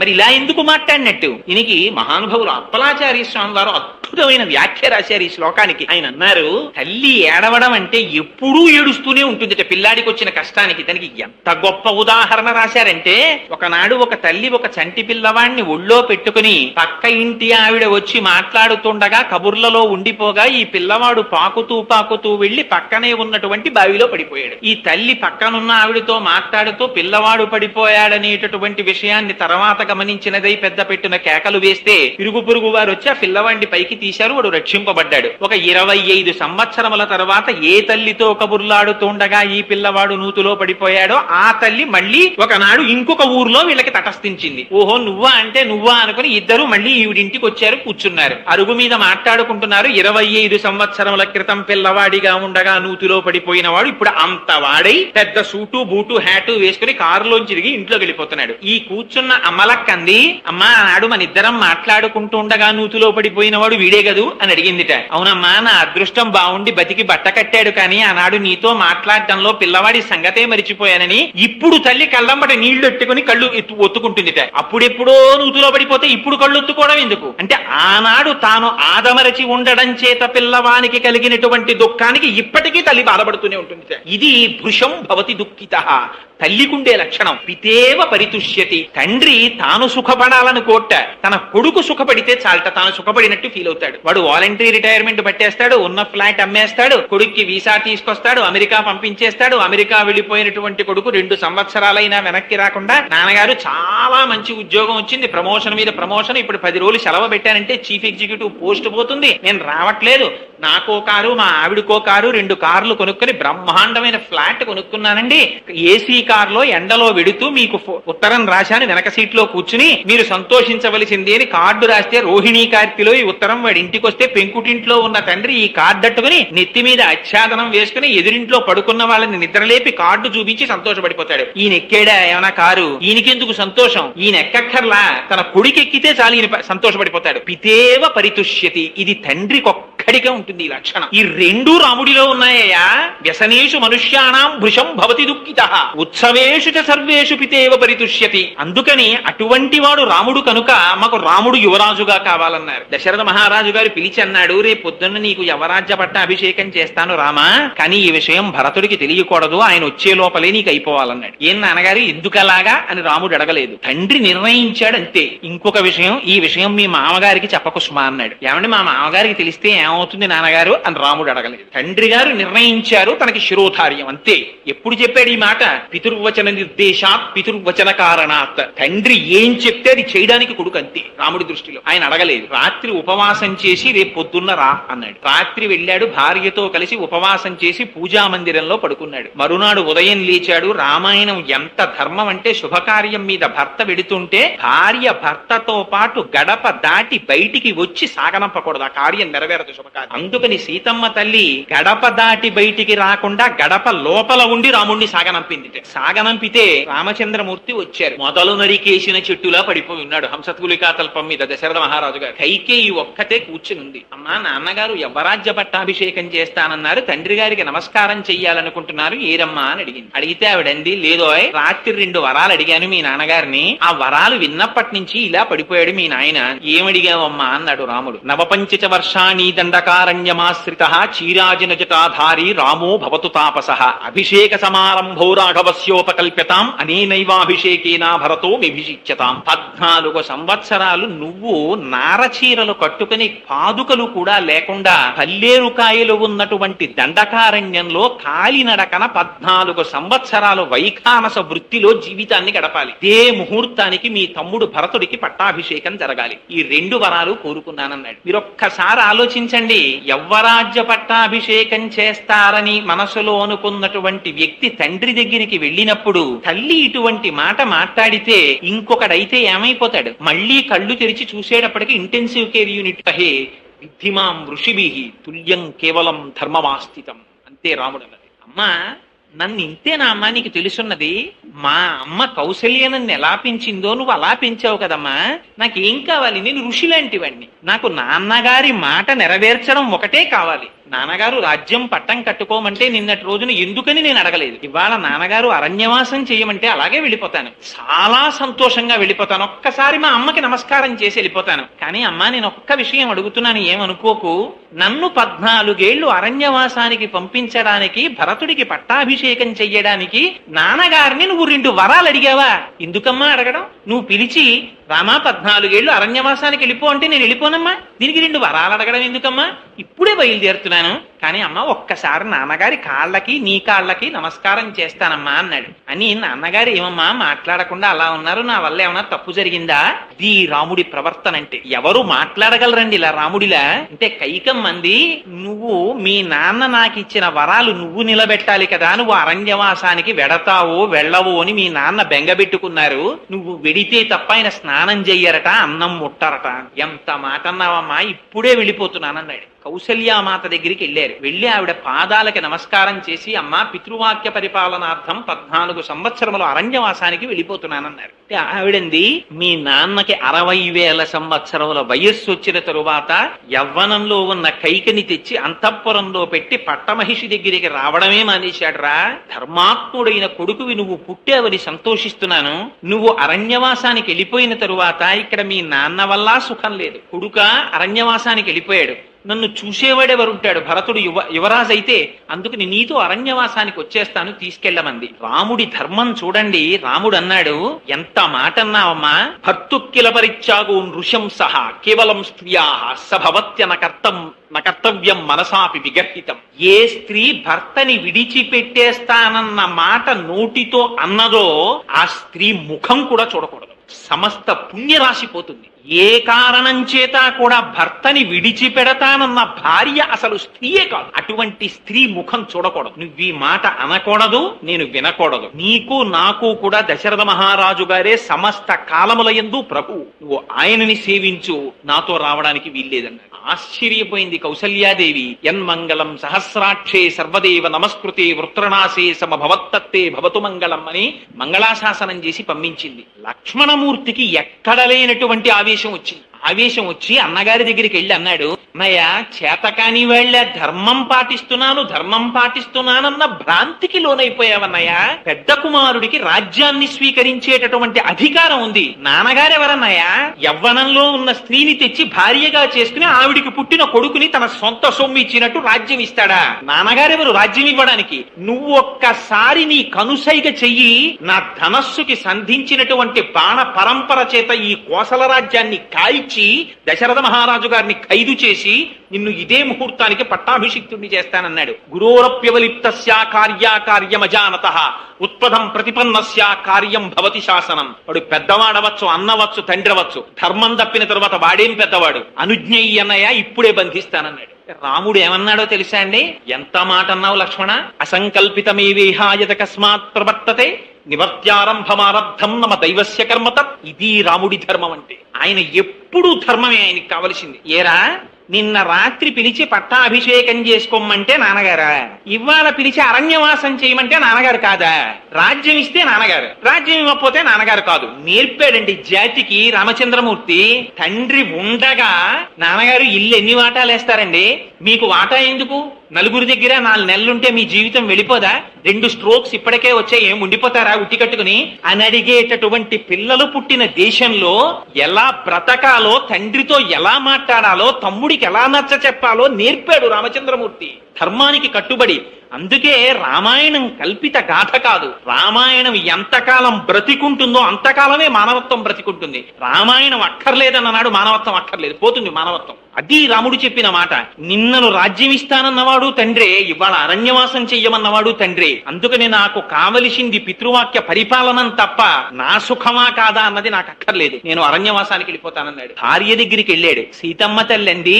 అంత రాముడు కూడా సీతమ్మకి చెప్పవలసి వస్తే కుంగిపోయాట. భార్య కదా. సీత కొంచెం బాధ వచ్చింది, 14 ఏళ్ళు అరణ్యవాసం చెయ్యాలి, బయలుదేరుతున్నానన్నాడు. అంటే సీతమ్మంది, ఎవడు దానికి అంత బాధపడుతున్నారు ఎందుకంటే? వెడుతున్నానంటున్నారేమిటి? వెడుతున్నామనండి, నేను వస్తున్నానండి. ఆయన అన్నాడు, అదేమిటి నువ్వెక్కడి నుంచి వస్తావు, నువ్వెందుకు వస్తావు? నువ్వు రావడానికి వీల్లేదు, మా నాన్నగారు నన్ను అరణ్యవాసం చేయమన్నారు కానీ నిన్న అరణ్యవాసం చేయమని లేదన్నారు. రాముడి ధర్మం చూడండి, నిజంగా చదవాలి అయోధ్యకాండ. ఒకసారి అయోధ్యకాండ చదివినా విన్నా ఆశ్చర్యంగా ఉంటుంది. నేను టైం లేదని కుదించేస్తున్నాను కానీ నిజానికి చాలా బాధతో అసలు నిజంగా ఏమి సంవాదం జరుగుతుందండి సీతారాముల మధ్య. నువ్వు రావద్దన్నాడు. అంటే ఆవిడంది, ఎందుకు రాకూడదని? భర్త భార్యని సుఖపెట్టాలి తప్ప కష్టపెట్టకూడదు. ఇక్కడుంటే సుఖపడతావు, అక్కడికి వస్తే కష్టపడతావు అంది. అంటే ఆవిడంది, ఏం కష్టం ఉంటుంది అక్కడ? పాములు పాకుతాయి, దోమలు కుడతాయి, క్రూర మృగాలు అరుస్తాయి, చెట్టు చామల కింద పడుకోవాలి అని అన్నీ చెప్తే ఆవిడంది, ముళ్ళు ఉంటాయండి అని. రాముడంటే సీతమ్మంది, మీరు 14 సంవత్సరములు పాదుకలు లేకుండా నడుస్తారు కదా, గురువులకి దర్భలు తీసుకెళ్లేటప్పుడు శిష్యులు మొదలు వరకు కోసేస్తారు కదా, ఆ ముళ్ళిలా పైకి లేచి ఉంటాయి. పాదుకలు లేకుండా మీరు కాలు పెట్టినప్పుడు అవి మీ కాళ్లలో గుచ్చుకుని రక్తం కారుతుందేమో. అగ్రతస్తే గమిష్యామి మృద్నంతి కుశకంటకాన్. అందుకని నేను ముందెడతాను, ఆ దర్భల్ని తొక్కుతాను, అవి మెత్తపడ్డాక మీరు నడుతురు గాని ఆ శుశ్రూష చెయ్యలేనప్పుడు నేనెందుకు? సాధారణంగా అక్కడ చాలా కష్టం ఉంటుంది. అంటే మీరు వెళ్ళిరండి అన్నది కాదు భార్య. భార్య అంటే ఎలా ఉండాలో ధర్మం నేర్పిందండి మహాతల్లి. మా పుట్టింట్లో ఇలాంటి అలవాటు లేదండి, వీళ్ళింట్లో అంతే అన్నది భార్య. మెట్టినింటి పేరే స్మరించినది పతివ్రత మహాభాగా ఛాయేవాను గతా సదా. వాడి దౌర్భాగ్యం అన్నమాట అటువంటి భార్య దొరికిందంటే. మీరు ఉత్తమ వంశ సంజాతులో కాదో నిర్ణయింపబడేది మీ ప్రవర్తన చేత. మీ అత్తగారిని, మీ మామగారిని, మీ అత్తవారి ఇంటిని, మీ భర్తని, మీ బావమరుదుల్ని, మీ మరుదుల్ని తలుచుకున్నది భార్య. అస్తమానం పుట్టింటి వైభవాన్ని మరిచిపోమని ఎక్కడా చెప్పలేదు. తండ్రిని, పుట్టింటి వైభవాన్ని గుర్తుపెట్టుకోవలసిందే. కానీ మాట్లాడినప్పుడల్లా వీళ్ళకి ఇదే అలవాటండి, మా ఇళ్లలో అలవాటు లేదు ఇది అంటారు కొందరు. అది వాడి దౌర్భాగ్యాన్ని సూచిస్తుంది. సీతమ్మ నేర్పింది అలా మాట్లాడకండి అని నేర్పింది ఆవిడ. అగ్రదస్తే గమిష్యామి మృద్నంతి కుశకంటకాన్. ఆవిడంది, నువ్వుండగా నాకు కష్టమేమిటి రామా అసలు? నా తంత్రి వజ్జతే వీణా నా చక్రే వర్తతే రథః నాపతి సుఖమే దేతా యస్యాత విశతాత్మజ. ఇక్కడ దశరథుడున్నాడు, లక్ష్మణుడున్నాడు, భరతుడున్నాడు, శత్రుఘ్నుడున్నాడు, వాళ్ళందరూ రక్షిస్తారు. నువ్వు ఇక్కడుండు, నీకు ఇక్కడ సుఖము బాగుంటుందంట ఏమిటయా? నతంత్రి వజ్జతే వీణ, వీణ తీగ గోటి చేత కొట్టబడి దెబ్బతిని మోగుతుంది. వీణ తీగ మోగుతోందంటారా, వీణ మోగుతోందంటారా? రథచక్రం రహదారి మీద నడిచేటప్పుడు గోతుల్లో పడి దెబ్బలు తిని నడుస్తుంది. రథచక్రాలు నడుస్తున్నాయంటారా, రథం నడుస్తోందంటారా? అమ్మ నిద్ర లేచి నిద్ర మంచం మించి దిగుతుంటే అరిచేతులు అమ్మ కాళ్ళ కింద పెట్టి నడిపించేటటువంటి 1000 మంది కుమారులు ఉండవచ్చుగాక. ఇంతమంది ఇచ్చేటటువంటి సుఖం, భర్త ఇచ్చేటటువంటి సుఖం ముందు ఫోటో వద్దుకి సరిపోదు. నువ్వున్నది అయోధ్య, నువ్వు లేనిది అరణ్యం, నాకు అక్కర్లేదు, నీతో వస్తానంది. అంటే రాముడు అన్నాడు, ఎంత చిత్రమైన మాట అన్నాడో తెలుసా అండి? ఇది రాముడు అనగలడు, వేరొకడు అనలేడు. విప్రియం చ కర్తవ్యం భరతస్య కదాచన సహిరాజా ప్రభుస్త్వైవ దేవస్య చ కులస్య చ. సీత, భరతుడు రాజవుతున్నాడు, ఆయన యువరాజు అవుతాడు. నువ్వు వదిన గారిగా ఇంతకు ముందు నువ్వు మరిది కదా అని, ఓయ్ భరత ఇలా రావోయ్ అని పిలిచి స్వతంత్రంగా ఆయనకి కొన్ని పనులు చెప్పేదానివి. ఇప్పుడు అలా పిలవకు సుమా, ఆయన యువరాజు, మన కుల గౌరవం ఆయన చేతిలో ఉంది. ఆయన సింహాసనం మీద కూర్చుంటాడు. అరమరికలిరిగి భరతుడి పట్ల గౌరవంతో ప్రవర్తించడం నేర్చుకో. ఇది రాముడు చెప్పిన మాట. తన రాజ్యాన్ని భరతుడు కొట్టేస్తుంటే ఈ మాట భార్యకి చెప్పగలిగినటువంటి వాడు ఉంటాడండి ప్రపంచంలో? తన కుల గౌరవం మీద, తన తండ్రి మాట మీద, తన తమ్ముడి రాజ్యాధికారం మీద రాముడికున్న ప్రేమ అటువంటిది. నేను విననేగాక వినను. అహం గమిష్యామి వనం సుదుర్గమం మృగాయుతం వానరైర్యుతం అహం నివశ్యామి యథాపితుర్గృహే తవైవ పాదాయుపగృహ్య సంయుత అని అవతార ప్రయోజనాన్ని జ్ఞాపకం చేసింది అమ్మవారు. నేను అక్కడే ఉంటాను అరణ్యంలో అంటే, భార్య ఎటువంటిదో గుర్తెరగకుండా భర్త తాళి కట్టిన దగ్గర నుంచి ఏ పని పడితే ఆ పని చెప్పకూడదు. ఇది రాముడు చెప్పిన తీర్పు. భగవంతుడి చేత ఇయ్యబడినటువంటి కానుక భార్య. అందుకని ఎప్పుడు పడితే ఎప్పుడు, ఎలా పడితే అలా తను ఎక్కడికో తనకిష్టమైన పనులు చెయ్యడానికి వెళ్ళిపోతూ భార్యని కూడా నీ ఇష్టంతో సంబంధం లేదు, నన్ను కట్టుకున్న తర్వాత నా ఇష్టం అని చెప్పేసి అస్తమానం ఆవిడ్ని బలవంత పెట్టకూడదు. భార్యని ఎంత జాగ్రత్తగా చూసుకోవాలో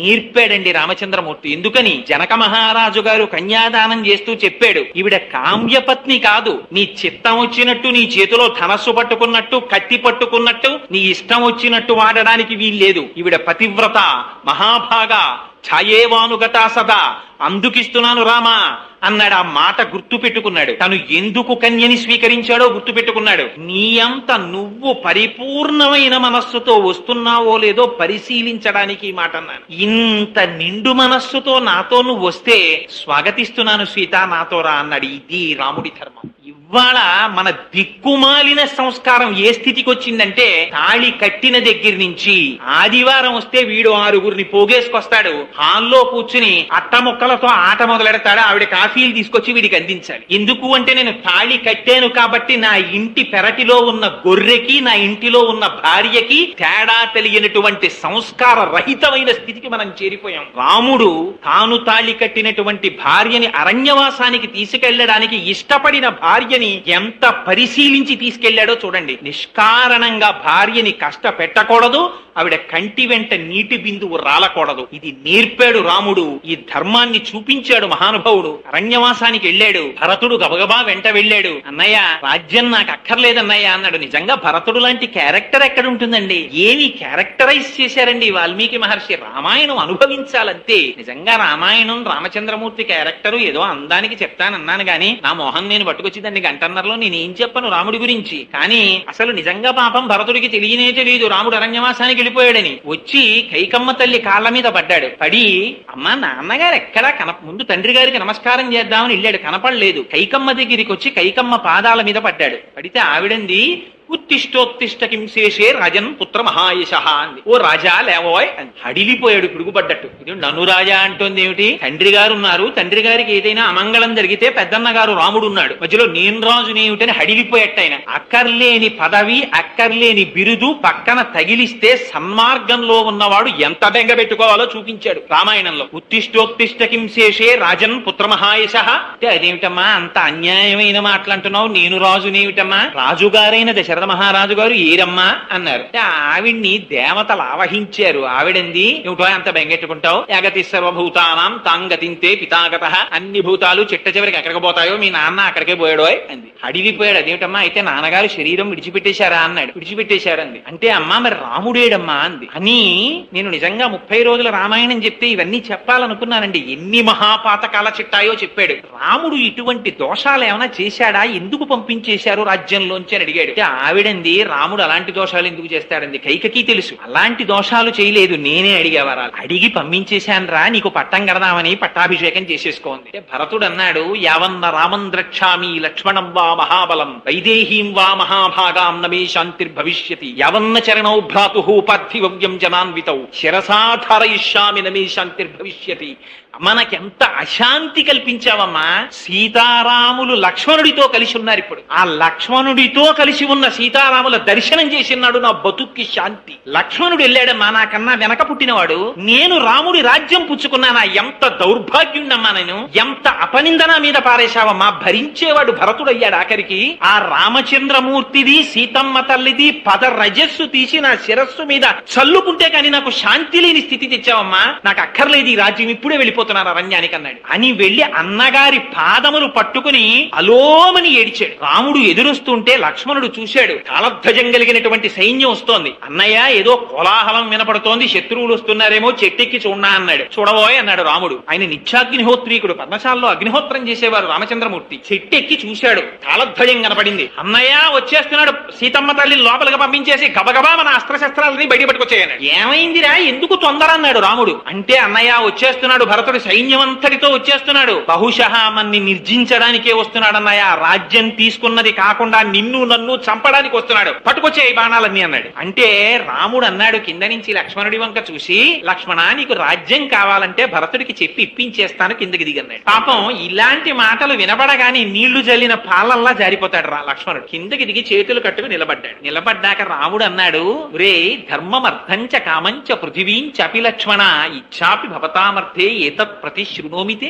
ఏమి మాటండి ఈ శ్లోకాలు, పటాల మీద రాసి ఇళ్లల్లో పెట్టుకోవలసిన పటాలు. ఇవాళ తమ్ముడికి ఉంచకుండా తినేసే అన్నయ్య, అన్నయ్యకి లేకుండా తినేసే చెల్లెలు. పూర్వం ఒక చిన్న మధుర పదార్థం తీసుకొస్తే ఇంటికి తల్లిలో మాట చెప్పేది, మీ తమ్ముడికి కొంచెం మొక్క గిన్నెలో పెట్టి నువ్వు తిననేది. పంచుకు తినడం చిన్నప్పటి నుంచి నేర్పేవారు. అన్నయ్య రాకుండా నేను తినేనా అమ్మా అంటే, వాడు వస్తే నీకు ఉంచడేవు, నువ్వు తినే అన్న ఇప్పుడు తల్లిదండ్రులు నేర్పుతున్నారు. మన జాతి దౌర్భాగ్యం అలా వచ్చింది. కానీ రాముడు ఏమన్నాడో తెలుసా అండి, ధర్మం అర్థంచ కామంచ పృథివీంచాపి లక్ష్మణ చాపి భవతామర్థే ఏతత్ ప్రతిశృణోమితే. లక్ష్మణ నాకు ధర్మం కాని అర్థం కాని కామం కాని ఈ మూడు నేను అనుభవిస్తే ఎప్పుడు అనుభవిస్తానో తెలుసా, నా తమ్ముళ్ళు కూడా అలా అనుభవిస్తే నేను అనుభవిస్తాను. నా తమ్ముళ్ళకక్కర్లేని సుఖం నాకు అక్కర్లేదు, వాళ్ళకి లేని సుఖం నేను పొందను.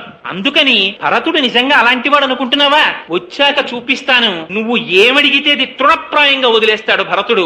ఇది రాముడికి ఉన్నటువంటి అవగాహన, ఇది రాముడి ధర్మం. భరతుడు వచ్చాడు, వచ్చి రాముడి కాళ్ల మీద పడి అన్నాడు, అన్నయ్య మన నాన్నగారు చచ్చిపోయారు అన్నయ్య అన్నాడు. అప్పటి వరకు తెలియదు రామచంద్రమూర్తికి తండ్రి చచ్చిపోయాడని. గబగబా రాముడు పరిగెత్తుకుంటూ పర్ణశాలలోకి వెళ్ళి అన్నాడు, సీతామృతస్తే శ్వశురః పితాహీనోసి లక్ష్మణ అన్నాడు. సీత నీకు మామగారు చచ్చిపోయారు, లక్ష్మణ నీకు నాన్నగారు చచ్చిపోయారు అన్నాడు. ఏమిటి ఆ మాట, సీత మా నాన్నగారు పోయారంటే సరిపోదా, సీత మీ మామగారు పోయారు, లక్ష్మణ మీ నాన్నగారు పోయారు ఏమిటంటే ఈయనకి నాన్నగారు కాదా, మరి ఆ మాట అన్నవెందుకు. రాముడు మాట మాట్లాడితే అంత గొప్పగా ఉంటుంది. సీతమ్మ నీకు పోయారు మామగారు అన్నారు. మామగారి లాంటి వ్యక్తి జీవితంలో ఇహ దొరకడండి. అలా ఉండాలి మామగారి పోస్ట్ అంటే. అందుకని చూపించాడు రాముడు. దశరథ మహారాజు గారు అరణ్యవాసానికి రాముడు బయలుదేరేటప్పుడు సీతమ్మ తల్లి 14 సంవత్సరములు కట్టిన పట్టు చీర కట్టకుండా కట్టుకుంటే ఎన్ని చీరలు కట్టుకోవలసి ఉంటుందో లెక్క పెట్టి కోశాగారం నుంచి అన్ని పట్టు చీరలు కావిళ్లకెత్తితే లక్ష్మణుడు మోసి పట్టుకెళ్ళాడు. పెట్టుకున్న నగ పెట్టుకోకుండా పెట్టుకోవడానికి 7 వారాల నగలిచ్చి పంపించాడు. కోడల్ని చూసుకుని మామగారు మురిసిపోతాట, నా కొడుక్కి క్షేత్రమైంది, తన ఇంటి పేరు వదిలింది, తన వంశాన్ని వదిలింది, తన గోత్రాన్ని వదిలింది, నా వంశాన్ని ఉద్ధరించిందని. అటువంటి మామగారు లాంటి వ్యక్తి ఇహ వేరొకడు ఉండడు. అందుకని సీత నీకు మామగారు పోయారు, లక్ష్మణ తండ్రి ఎంత కష్టమైనా తాను భరించి కొడుకుని రక్షించుకుంటాడు, అట్లాంటి తండ్రి నీకు పోయాడు. కానీ నాకు తండ్రి పోయాడని నేను ఎందుకనో తెలుసా? నాకన్నా చిన్నవాడివి, తండ్రి పోతే నీకు నేను తండ్రిగా నిలబడాలి. కానీ తండ్రి దూరంగా ఉంటే అవసరం లేని అరణ్యవాసాన్ని నెత్తికెత్తుకుని తండ్రిలా నన్ను నువ్వు కాపాడావు. కానీ పెద్దవాడిని నేను నిన్ను తండ్రిలా కాపాడలేకపోయాను. అందుకని నాకు ఆ తండ్రి పోయిన తండ్రి రూపంలో లక్ష్మణుడు ఉన్నాడు. కానీ లక్ష్మణుడికి అన్నగారి రూపంలో తండ్రిగా నేను ఉండలేకపోయాను, నేను రక్షించలేకపోయాను. అందుకని లక్ష్మణుడికి తండ్రి లేడు, సీతమ్మకి మామ లేడు, నేను తండ్రి పోయాడని అనను అని ఊరుకున్నాడు. ఇది రాముడి సౌజన్యం. ఎవరు మాట్లాడగలడండి రాముడిలా? అంతటి మహానుభావుడు. భరతుడు వచ్చి అడిగాడు, రామా తీసేసుకో రాజ్యాన్ని, ఇది సంతత మామికా మాత దత్తం రాజ్యమిదం మమ తద్దదామి తవైవాహం భుంచువ రాజ్యమకంటకం. ఏ కైకమ్మ కోరుకుందో ఆ కైకమ్మ చెప్పింది తీసేసుకోమని. కౌసల్య చెప్పింది, సుమిత్ర చెప్పింది, వశిష్ఠుడు చెప్పాడు, జాబాలి చెప్పాడు, కాశ్యపుడు చెప్పాడు, ఇంతమంది మహర్షులు చెప్పారు. చెబితే రాముడు అన్నాడు, మీ అందరికీ ఇచ్చిన మాట కాదది, మా తండ్రి గారికి ఇచ్చాను మాట. ఏమని? నాన్నగారు 14 సంవత్సరములు అరణ్యవాసం చేస్తానని చెప్పాను. మా నాన్నగారు ఎవరికి ఇచ్చారు మాట? కైకమ్మకి ఇచ్చారు 2 వరాలు. ఇప్పుడు నేను రాజ్యానికి వస్తే ఎవరు సత్యభ్రష్టుడవుతాడు? మా నాన్నగారు సత్యభ్రష్టుడవుతాడు. అందుకని తండ్రిని సత్యభ్రష్టుడిని చేసిన కొడుకు ఒక కొడుక. సత్యమేవేశ్వరో లోకే సత్యం పద్మాశ్రితా సదా సత్య మూలాని సర్వాణి సత్యాన్నాస్తి పరమం పదం. నేను రానన్నాడు. జాబాలి నాస్తికవాదం చెప్పాడు. ఏమిటో మా నాన్నకి ఇచ్చిన మాట అంట ఏమిటి? చూడా, ఇవన్నీ తినమరిగిన వాళ్ళు చెప్పినటువంటి మాటలరా. తద్దినం పెడితే ఆ లోకంలో ఉన్న మీ నాన్నగారి కడుపు నిండిందా? మీ నాన్నగారు అనకాపల్లి ఎడితే ఇక్కడ పిలిచి బ్రాహ్మడికి భోజనం పెట్టు, మీ నాన్నని భోజనం చేయొద్దని కడుపు నిండుతుందేమో. ఇక్కడ అనకాపల్లిలో ఉన్నవాడికి కడుపు నిండలేదు కానీ పితృలోకాల్లో ఉన్నవాడికి కడుపు నిండిందా ఇక్కడ బ్రాహ్మడు భోజనం చేస్తే? ఏదో వాళ్ళు ఇవన్నీ పెట్టారు, ఉట్టి మాటలు నమ్మక రామా అన్నాడు. పితృలోకం ఏమిటి, దశరథుడు ఏమిటి, తండ్రి ఏమిటి? ఏదో ఆయనకి మీ అమ్మాయితో కామం కలిగింది, వీర్యాన్ని నిక్షేపించాడు, నువ్వు పుట్టావు. ఇప్పుడు తండ్రి తండ్రి తండ్రి తండ్రి నిన్ను కందామని మీ అమ్మతో ఏం సంగమించాడు ఏమిటి ఆయన? అందుకని ఇలాంటి పిచ్చి పెట్టుకోకు, రాజ్యం పుచ్చుకో అన్నాడు. అంటే రాముడు అన్నాడు, ఇంత నాస్తికుడవని తెలిసి నీలాంటి వాణ్ణి మా నాన్నగారు ఎలా పెట్టుకున్నారు కొలువులో అని అడిగాడు. నీ పాటి ధర్మం నాకు తెలియక కాదు, నీ కంటితో చూసింది నిజం కాదు, వేదం చెప్పింది ప్రమాణం. తద్దినం ఎందుకు పెట్టాలో కూడా రాముడు చెప్పాడండి. వేదంలో చెప్పారు, ఇక్కడ కొడుకు తన చేతితో నీటిని విడిచిపెడితే అది పితృదేవతల యొక్క దాహం తీరుస్తుందని. వేదం ఏం చెప్పిందో అది ప్రమాణం, నువ్వు చెప్పింది ప్రమాణం కాదు.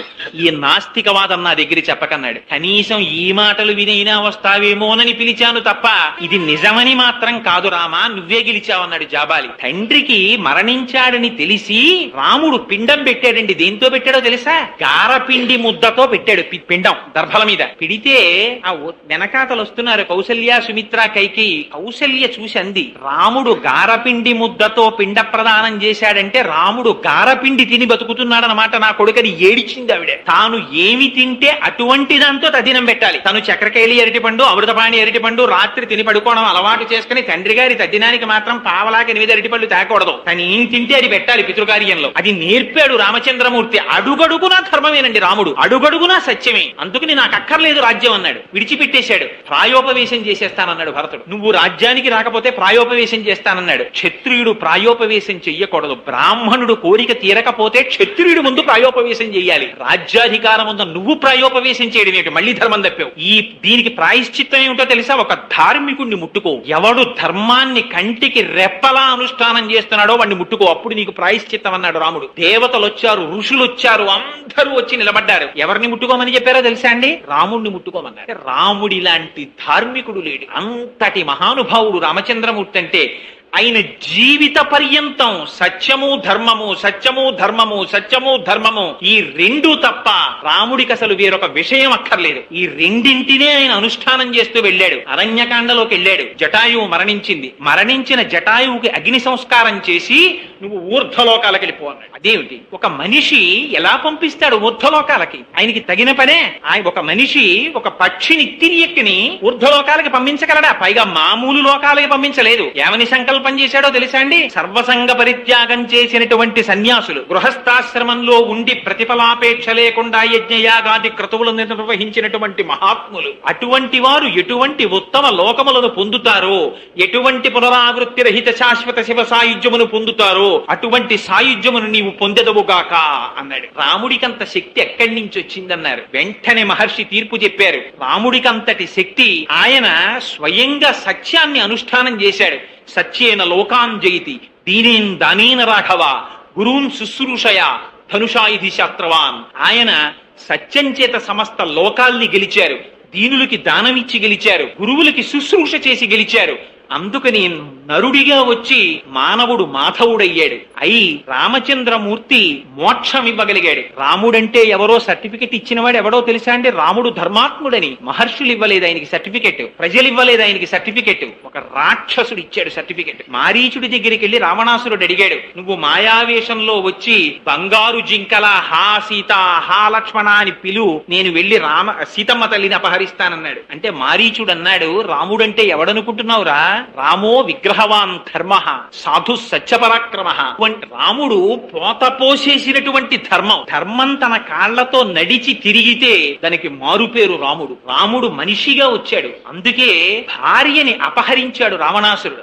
ఎంత ధర్మం తెలియనివ్వండి, ఎంత సత్యం తెలియనివ్వండి, తాను ఎంత జ్ఞాని కానివ్వండి, తల్లి మరణించిందన్నా తండ్రి మరణించాడన్నా కన్నుల వెంట నీరు కారనటువంటి కొడుకుని కొంచెం శంకించవలసి ఉంటుంది. వాడు ఎంత జ్ఞాని కానివ్వండి, కన్నుల వెంట నీరు కారకపోయినా బాధ కలగకపోయినా ఏదో దోషం ఉందని గుర్తు వాడిలో. రామచంద్రమూర్తి కన్నా జ్ఞాని ప్రపంచంలో ఉండడు. యజుర్వేద వినీతశ్చ వేద విద్భి సుపూజిత ధనుర్వేదేచ వేదేషు వేదాంగేషు చ నిష్ఠిత అని హనుమ సర్టిఫికెట్ ఇచ్చారు రాముడికి. అటువంటి రాముడు దశరథ మహారాజు గారు మరణించారంటే కన్నీరు మున్నీరుగా విలపించాడు. జటాయువు మరణిస్తే ఊర్ధ్వలోకాలనిచ్చాడు. తన భార్య సీతమ్మని రావణాసురుడు అపహరించాడని తెలిస్తే కిష్కింధకాండలో చూపిస్తారు, సతాం పుష్కరిణీం గత్వా పద్మోత్పజుషాకులాం రామ సౌమిత్ర సహితో విలలా పకులింద్రియ. ఆ సరోవరం దగ్గరికి వెడితే అరవిరిసిన తామర పువ్వులు కనపడ్డాయి. ఈ తామర పువ్వులు చూస్తుంటే లక్ష్మణ మీ ముదిన కళ్ళు కని గుర్తొస్తున్నాయిరా అని ఏడిచాడు రాముడు. మయూరస్య వనేనూనం రక్షసా నహృతా ప్రియ తస్యాన్ రుచ్యతి రమ్యేషు వనేషు సహకాంతయ. తిరిగి వెళ్ళిపోతుంటే ఒక ఆడనెమలి మగనెమలి ఆడుకుంటున్నాయి. ఆ ఆడనెమలిని మగనెమలిని చూసి రాముడు అంటాడు, అవునులే నువ్వు మీ ఆవిడితో కలిసి ఎందుకు ఆడుకుంటావు, నాట్యం చేస్తావు, మీ ఆవిడ్ని రావణాసురుడు ఎత్తుకుపోలేదుగా అన్నాడు. రాముడు అనొచ్చా ఆ మాట? హనుమ అంతటి వారు నవ్వుకునేవారు. మాల్యవత్ పర్వత శిఖరాల కిందకొచ్చి ఏమిటో పెద్ద రాముడు అంటారు, వశిష్ఠ మహర్షి శిష్యుడు అంటారు, విశ్వామిత్రుడి దగ్గర ఉపదేశం పొందాడంటారు, మొగాడికి పెళ్ళైతే ఇలా ఉంటాడులా ఉంది, ఎప్పుడు హాసీత హాసీత హాసీత అంటుంటాడని నవ్వుకునేవారట. అదే హనుమ శిశుపావృక్షం నుంచి సీతమ్మ తల్లిని చూసి అన్నారు, రాముడు నిజంగా రాముడా? దుష్కరం కృతవాన్ రామ. సుందరకాండ. దుష్కరం కృతవాన్ రామ యయిమాం మత్తకాశినీం సీతాం వినా మహాబాహు ముహూర్తమపి జీవతి. రాముడి గుండె కాదు బండ. ఇటువంటి సీతమ్మని విడిచిపెట్టి ఇంకా బతికున్నాడంటే ఆయన ఈ గుండెని ఎలా చెప్తానన్నాడు. భార్యని చూస్తే భర్త గుర్తు రావాలి, భర్తని చూస్తే భార్య గుర్తు రావాలి. అసలు ఇలాంటి సీతారాములు ఒకరిని విడిచిపెట్టి ఒకరు ఎలా బతికున్నారన్నారు హనుమ. అస్య దేవ్యా మనస్తస్మిన్ తస్య చాస్యాం ప్రతిష్ఠితం తేనేయం సచి ధర్మాత్మ ముహూర్తమపి జీవతి. రాముడి మనసు రాముడి దగ్గర లేదు, సీతమ్మ మనసు సీతమ్మ దగ్గర లేదు. సీతమ్మ మనసు రాముడి దగ్గరుంది, రాముడి మనసు సీతమ్మ దగ్గరుంది. అందుకని వీళ్ళిద్దరూ ఇంకా బతికున్నారని సర్టిఫికెట్ ఇచ్చారు హనుమ. ఇది దాంపత్యం అంటే. అందుకని జీలకర్ర బెల్లం పెట్టుకోవడం, అందుకు పాణిగ్రహణం చేయడం. అంతేగాని పెళ్ళాం ఊరెళితే అని వాల్ పోస్ట్ వేయడానికి భారతీయ సంస్కారం రాలేదు. అది దిక్కుమాలిన సంస్కారం. దాన్ని సెల్యులాయిడ్ మీద 3 గంటల సేపు 25 రూపాయలు ఇచ్చి కూర్చుని చూసేటటువంటి దౌర్భాగ్యానికి ఈ జాతి జారిపోవడం మన దౌర్భాగ్యానికి పరాకాష్ట. ఎక్కడ ఉన్నా భార్య పక్కన లేకపోయినా తన మనస్సు భార్య దగ్గర ఉండడం, భార్య మనస్సు భర్త దగ్గర ఉండడం, ఇది సీతారాములు నేర్పింది. దీనికోసమని వివాహానికి శుభలేఖ వేస్తే జనక్యాహ కమలాంజలిపుటేయాహ పద్మరాగాయితాహ నమ శివాభ్యాం నవ యవ్వనాభ్యాం పరస్పరాశ్లిష్టవపురద్ధరాభ్యాం నగేంద్ర కన్యా వృషకేతనాభ్యాం నమో నమశంకర పర్వతీభ్యాం అని అటువంటి దాంపత్యం కావాలని అడిగారు. అదిగో అది రామాయణం అంటే. ఒక్క శ్లోకం చెప్పి పూర్తి చేసేస్తాను, ఎందుకంటే నేను ఇలా చెబుతూ వెళ్ళిపోతే మిమ్మల్ని ఇబ్బంది పెట్టాలని నేను అనుకోవట్లేదు మహాప్రభో. మేము తెరగా దొరికాం కదా అని. అన్యోపదేశ వేళాయాం సర్వే వ్యాస పరాశరాహ అని ఒక సూక్తి వినేవాడు దొరికితే ప్రతివాడు వ్యాసుడు పరాశరుడే. అందుకని వీడు మమ్మల్ని ఇలా చిత్రవద పెట్టేస్తున్నాడు ఏమిటి, ఏదో పిలిచాం కదా అని అనుకోకండి. ఒక్క శ్లోకం చెప్పి పూర్తి చేసేస్తాను. యుద్ధకాండలో లక్ష్మణుడు ఇంద్రజిత్తుతో యుద్ధం చేస్తున్నాడు. ఎన్ని అస్త్రములున్నాయో అన్నీ ప్రయోగించాడు. కానీ అన్నిటినీ కూడా ఉపసంహారం చేస్తున్నాడు ఇంద్రజిత్. ఆలస్యం అయిపోతోంది. పక్కన ఋషులు కూడా వచ్చి నిలబడ్డారు. నిలబడి చిట్ట చివర లక్ష్మణుడితో ఒక మాట చెప్పారు. లక్ష్మణ, ఇంకా ఆలస్యం చెయ్యకు, తొందరగా నీ ధనస్సులోకి బాణాన్ని సంధించి విడిచిపెట్టి ఇంద్రజిత్తుని సంహరించు, లేకపోతే వాడి బలం పెరిగిపోతుందన్నారు. ఏ అస్త్రాన్ని ప్రయోగించాలో లక్ష్మణుడికి అర్థం కాలేదు. ఒక అగ్నిహోత్రం లాంటి బాణాన్ని తీసి ధనస్సుకి సంధించాడు. అది ధనుర్వేదంలో లేని మంత్రం. దీన్ని రామాయణానికి మూలమంత్రం అంటారు. ఏమన్నాడో తెలుసా అండి? ధర్మాత్మ సత్యసంధశ్చ, యుద్ధకాండ. ధర్మాత్మ సత్యసంధశ్చ రామో దశరథిర్యది పౌరుషేచా ప్రతిద్వంద్వ శరైనం జహిరావిణం. మా అన్న రాముడు ధర్మాత్ముడైతే, సత్యసంధుడైతే, ధర్మాత్మ సత్యసంధశ్చ రామో దశరథిర్యది, రాముడు దశరథ మహారాజు గారికే కొడుకైతే, పౌరుషేచా ప్రతిద్వంద్వ, నేను విడిచిన బాణం చేత ఇంద్రజిత్ సంహరింపబడుగాక అని విడిచిపెట్టాడు బాణం. ఆ బాణం తగిలిందంటే కుండలములతో కూడినటువంటి ఇంద్రజిత్తు యొక్క శిరస్సు ఆ వక్షస్థలం నుంచి వేరుబడి డుళ్ళి కింద పడిపోయింది. ఎక్కడి నుంచి వచ్చింది ఆ బాణానికి అంత శక్తి? రాముని యొక్క శీలం అందులో నిరూపించారు. అనచ్చా లక్ష్మణుడి మాటలు? ధర్మాత్మ, రాముడు ధర్మాత్ముడైతే అన్నాడు. ఏమిటి ధర్మం? రాముడి గురించి అందరూ ఒకటి చెప్తుంటారు. అందులో దిక్కుమాలిన సినిమాలు వచ్చిన తర్వాత ప్రతిదానికి రాముడే. ఇంట్లో రాముడు, వీధిలో కృష్ణుడు. వీడికేదో రామకృష్ణుల యొక్క జీవితం అంతా తెలుసున్నట్టు. అందుకని ప్రతివాడు చెప్పేది ఏంటంటే, చెట్టు చాటు నుంచి కొట్టినవాడు రాముడొక రాముడా. వీడు ఎంత చదివాడో నాకు అర్థం కాదు, కానీ పెద్దలను ఆశ్రయించి తెలుసుకోవడం అన్నది పోయింది ఈ జాతికి. ఈ బాధ ఎవరి వరకు పడ్డారో తెలుసా అండి? చంద్రశేఖర పరమాచార్యుల వారంతటి వారు బాధపడ్డారు. ఇవాళ అక్కర్లేని విషయాలతో కూడిన పుస్తకాలన్నీ బజార్లో ఉన్నాయి. సబ్బులు ఎన్నున్నాయో అన్ని పుస్తకాలు వచ్చాయి. కానీ సక్రమంగా చెప్పగలిగినటువంటి వ్యాఖ్యానాలు ఒక్కట్లేవు. అది చంద్రశేఖరులు బాధపడ్డారు. అందుకని ధర్మాత్మ, నిజంగా రాముడు ధర్మాత్ముడైతే ఎందుకన్నాడు లక్ష్మణుడు? చెట్టు చాటు నుంచి వాలిని కొట్టి రాముడు చంపేశాడు. ప్రతి వాడికి ఇదోడు దొరికింది. నిజంగా చెట్టు చాటు నుంచి రాముడు వాలిని కొడితే బాణం ఎక్కడ గుచ్చుకోవాలి? వీపులో గుచ్చుకోవాలి. ఎక్కడ గుచ్చుకుంది బాణం? వక్షస్థలంలో గుచ్చుకుంది. ఎదురుగుండా నించుని కొట్టన వాడి బాణం వక్షస్థలంలో ఎలా తగులుతుంది? దీనికి అసలు రహస్యం ఎక్కడుందంటే, వాలి వేగం సామాన్యమైన వేగం కాదు. వాడు సంధ్యావందనం చేస్తే అర్ఘ్యం ఇవ్వడానికి 4 సముద్రాల ఒడ్లకి ఎగురుతాడు వాడు. అంత వేగం ఉంది వాడికి.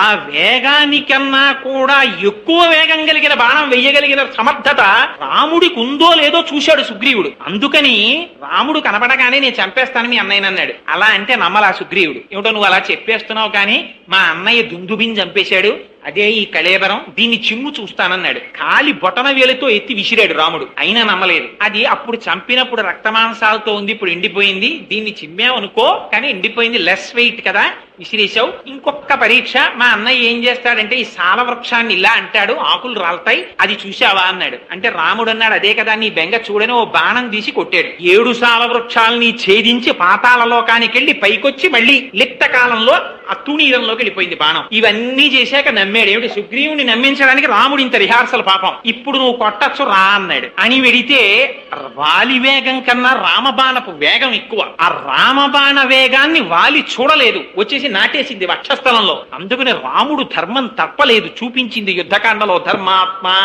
సత్యసంధశ్చ, రాముడు అబద్ధం ఆడాడన్నారు. పట్టాభిషేకం నిర్ణయించిన తరువాత మరునాడు ఉదయం అరణ్యవాసానికి రామచంద్రమూర్తిని రథమెక్కించుకుని సుమంత్రుడు తీసుకెళ్లిపోతున్నాడు. ఓ ప్రోటోకాల్ అని ఒకటి ఉంటుంది. దాంట్లో రాజుగారు ఉత్తరీయం జారిపోతుండగా గవాక్షంలోకి వచ్చి అరవకూడదు. కానీ దశరథ మహారాజు గారు కొడుకెళ్ళిపోతున్నాడన్న బెంగతో బయటికి వచ్చి రామ ఆగు ఆగు అంటున్నాడు. రాముడు ఆగట్లేదు. తన కింద పని చేస్తున్న సుమంత్రుడు రథం తోలుతున్నాడు. సుమంత్ర రథం ఆపు అన్నాడు రాజు దశరథుడు. సుమంత్రుడు సేవకుడు, రథం ఆపాలి. ఆపుతున్నాడు సుమంత్రుడు. రాముడు అన్నాడు, రథం నడుపు అన్నాడు. సారథి లోపల కూర్చున్న రథి మాట వినాలి. లోపల కూర్చున్న నీ మాట విననా, మహారాజు దశరథుడి మాట విననా అంటే రాముడు అన్నాడు, లోపల కూర్చున్న రథి మాట వినాలి, సారథి నడుపు అన్నాడు. సరే ఇప్పుడు నడుపుతాను, కానీ రేపు తిరిగి వచ్చాక మీ నాన్న ఉరే రథం ఆపరా అంటే ఎందుకు ఆపలేదని అడిగితే ఏం చెప్పనన్నాడు. రథ చక్రాల చప్పుల్లో నువ్వు అసలు అరిచింది నాకు వినపడలేదని చెప్పన్నాడు. మరి అబద్ధం చెప్పడం ఓటి, చెప్పించడం ఓటినా? మరి అబద్ధం చెప్పలా రాముడు అన్నారు. అని ఇక్కడ ఒక ధర్మ సూక్ష్మం గుర్తించాలి. రాముడు తండ్రి మాటకి, ఆ చిన్న మాటకి కట్టుబడి రథం ఆపితే ఇహ దశరథుడు అరణ్యవాసానికి వెళ్ళనివ్వడు. వెళ్ళకపోతే తండ్రి సత్యభ్రష్టుడైపోతాడు. చిన్న అబద్ధం చెప్పి పెద్ద సత్యాన్ని ఆవిష్కరించాడు కనుక అది సత్యం కిందకు వస్తుంది, కానీ అసత్యం కిందకి రాదు. అందుకని ధర్మాత్మ సత్యసంధశ్చ రామో దశరథిర్యది, రాముడు దశరథుడి కుమారుడైతే.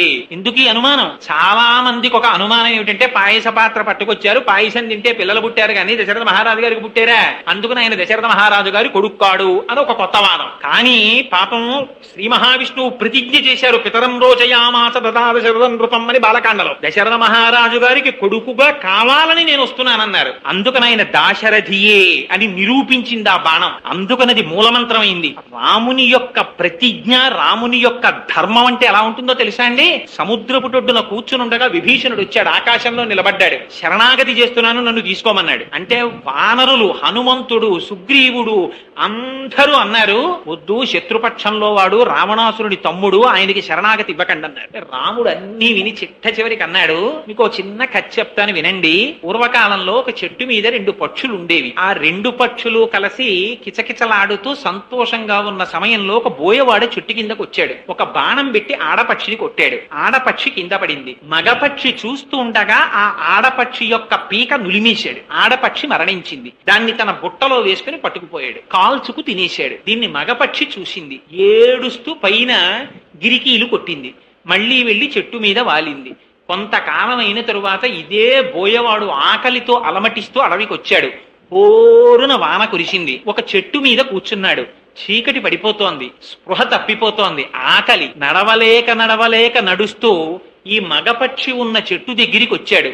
ఆ చెట్టు యందు ఒక దేవత ఉన్నది అని విన్నాడు. వచ్చి చెట్టు కింద పడిపోయాడు. ఆ దేవత రక్షిస్తుందని. పైనున్న మగపక్షి చూసింది. తెలిసి వచ్చినా తెలియక వచ్చినా నేనున్న చెట్టు కిందకొచ్చి పడిపోయాడు కాబట్టి ఇంటి ముందుకి అన్నార్తితో వచ్చి పడిపోయిన అతిథితో సమానం. ఈయన ఆకలి తీర్చాలనుకుంది. ఎగిరి వెళ్లి ఎండు పుల్లలు తెచ్చి అక్కడ పెట్టి ఎక్కడి నుంచో అగ్నిహోత్రం తెచ్చి వెలిగించింది. ఆ వేడికి బోయవాడు తెప్పరిల్లాడు. తినడానికి ఆహారం కావాలి. పక్షి బోయవాడిని తనని ఆహారంగా తీసుకోమని చెప్పి తానే అగ్నిలో పడి మరణించింది. ఆ బోయవాడు ఆ పిట్టని తిని బతికాడు. తన ఉన్న చెట్టు దగ్గరికి వచ్చి పడిపోయినటువంటి బోయవాడికే ఒక పక్షి తిర్యక్ జాతికి చెందినది అతిథికి ఇంత సత్కరిస్తే, మనుష్య జాతిలో పుట్టి క్షత్రియుడనై పుట్టి సకృదేవ ప్రపన్నాయతవాస్మీతి తయాచతే అభయం సర్వభూతేభ్యో దదామ్యేతద్వ్రతం మమ అని ప్రతిజ్ఞ చేసి ఎవరు రామాని వాడనన్నా రక్షిస్తానన్న వాణ్ణి ఇవాళ కృతజ్ఞతతో విడిచిపెట్టనా? విభీషణుడే కాదు, రావణాసురుడే వచ్చినా రామా నీకు శరణంటే చాలు, ఆయన్ని రక్షిస్తానని విభీషణుడిని శరణాగతి చేస్తే తీసుకున్నటువంటి వాడు రామచంద్రమూర్తి. మహానుభావుడు ధర్మాత్ముడై సింహాసనం మీద కూర్చోవడం కోసం తన భార్య పతివ్రత అని తెలిసినా ధర్మాన్ని నిలబెట్టడం కోసం భార్యని పరిత్యజించిన వాడు రాముడు. రాముడి జీవితంలో ఎప్పుడూ తన స్వసుఖాన్ని కోరుకోలేదు. యుద్ధకాండ అయిపోయిన తర్వాత తిరిగొస్తూ ఒకవేళ భరతుడికి రాజ్యం ఏలాలన్న కోరిక కనపడితే హనుమ వెనక్కి తిరిగి వచ్చి నేను అడవులకు వెళ్ళిపోతానన్నాడు. అంతటి త్యాగశీలి రామచంద్రమూర్తి ఒకరి కోసం తాను జీవించాడు, కానీ తన కోసమని జీవించడం రాముడి జీవితంలో లేదు. తండ్రి పట్ల, తల్లి పట్ల, భార్య పట్ల, అన్న పట్ల, తమ్ముడి పట్ల, ప్రజల పట్ల, గురువు పట్ల, ఎవరి పట్ల ఎలా ప్రవర్తించాలో నేర్పాడు రాముడు. అందుకనేది రామాయణం అయింది. ఆ రాముడు చూపించినటువంటి ఆదర్శాల్లో ఒక్క ఆదర్శాన్ని ఎంచుకుని మహాత్మా గాంధీ గారు అన్నట్లుగా ఏదో ఒక్క ఆదర్శాన్ని మనం కాని ఎంచుకోగలిగామా? కేవలం చెప్పడం కాదు, నిజంగా ఇన్ని చెప్పి నేను ఇన్నింటిని పాటించలేకపోతే నా అంతటి కృతజ్ఞుడు వేరొకడు ఉండడు. అటువంటి ఆదర్శాన్ని పాటించగలిగినటువంటి శక్తి కూడా రామచంద్రమూర్తే కటాక్షించాలి. అది రామచంద్రమూర్తి మన జాతికి పెట్టిన భిక్ష. అందుకని రామ జీవితం అర్థమైందా? రాముడి ఆదర్శం అర్థమైందా? ఒక మనిషిగా మనం ఎలా బ్రతకాలో మనకు అర్థమవుతుంది. అందుకే నేను మొదటే చెప్పాను, రామాయణం ఎంతకాలం ఉంటుందో అంతకాలమే మానవ జాతి ఉంటుంది. నేను అప్పుడప్పుడు శ్రీభాష్యం అపలాచార్య స్వామి వారికి ఫోన్ చేస్తే ఆయన ఫోన్ లో అంటుంటారు, స్వామి సుందరకాండ చెప్పానండి మొన్న అంటే, కోటేశ్వరరావు తప్పకుండా చెప్పబోయ్, రామాయణం ఎప్పుడు భూలోకం మీద చెప్పబడదో ఆనాడు ఇహ మానవత్వం ఉండదు. మానవత్వం కోసం రామాయణం ప్రవచనం జరగాలి, తప్పకుండా చెప్పు నాయన అంటుంటారు. మహర్షి సదృశులు కనుక, వాల్మీకి వంటి స్థితిని పొందినవారు కనుక ఆ మహానుభావుడంతటి మాట అనగలిగారు.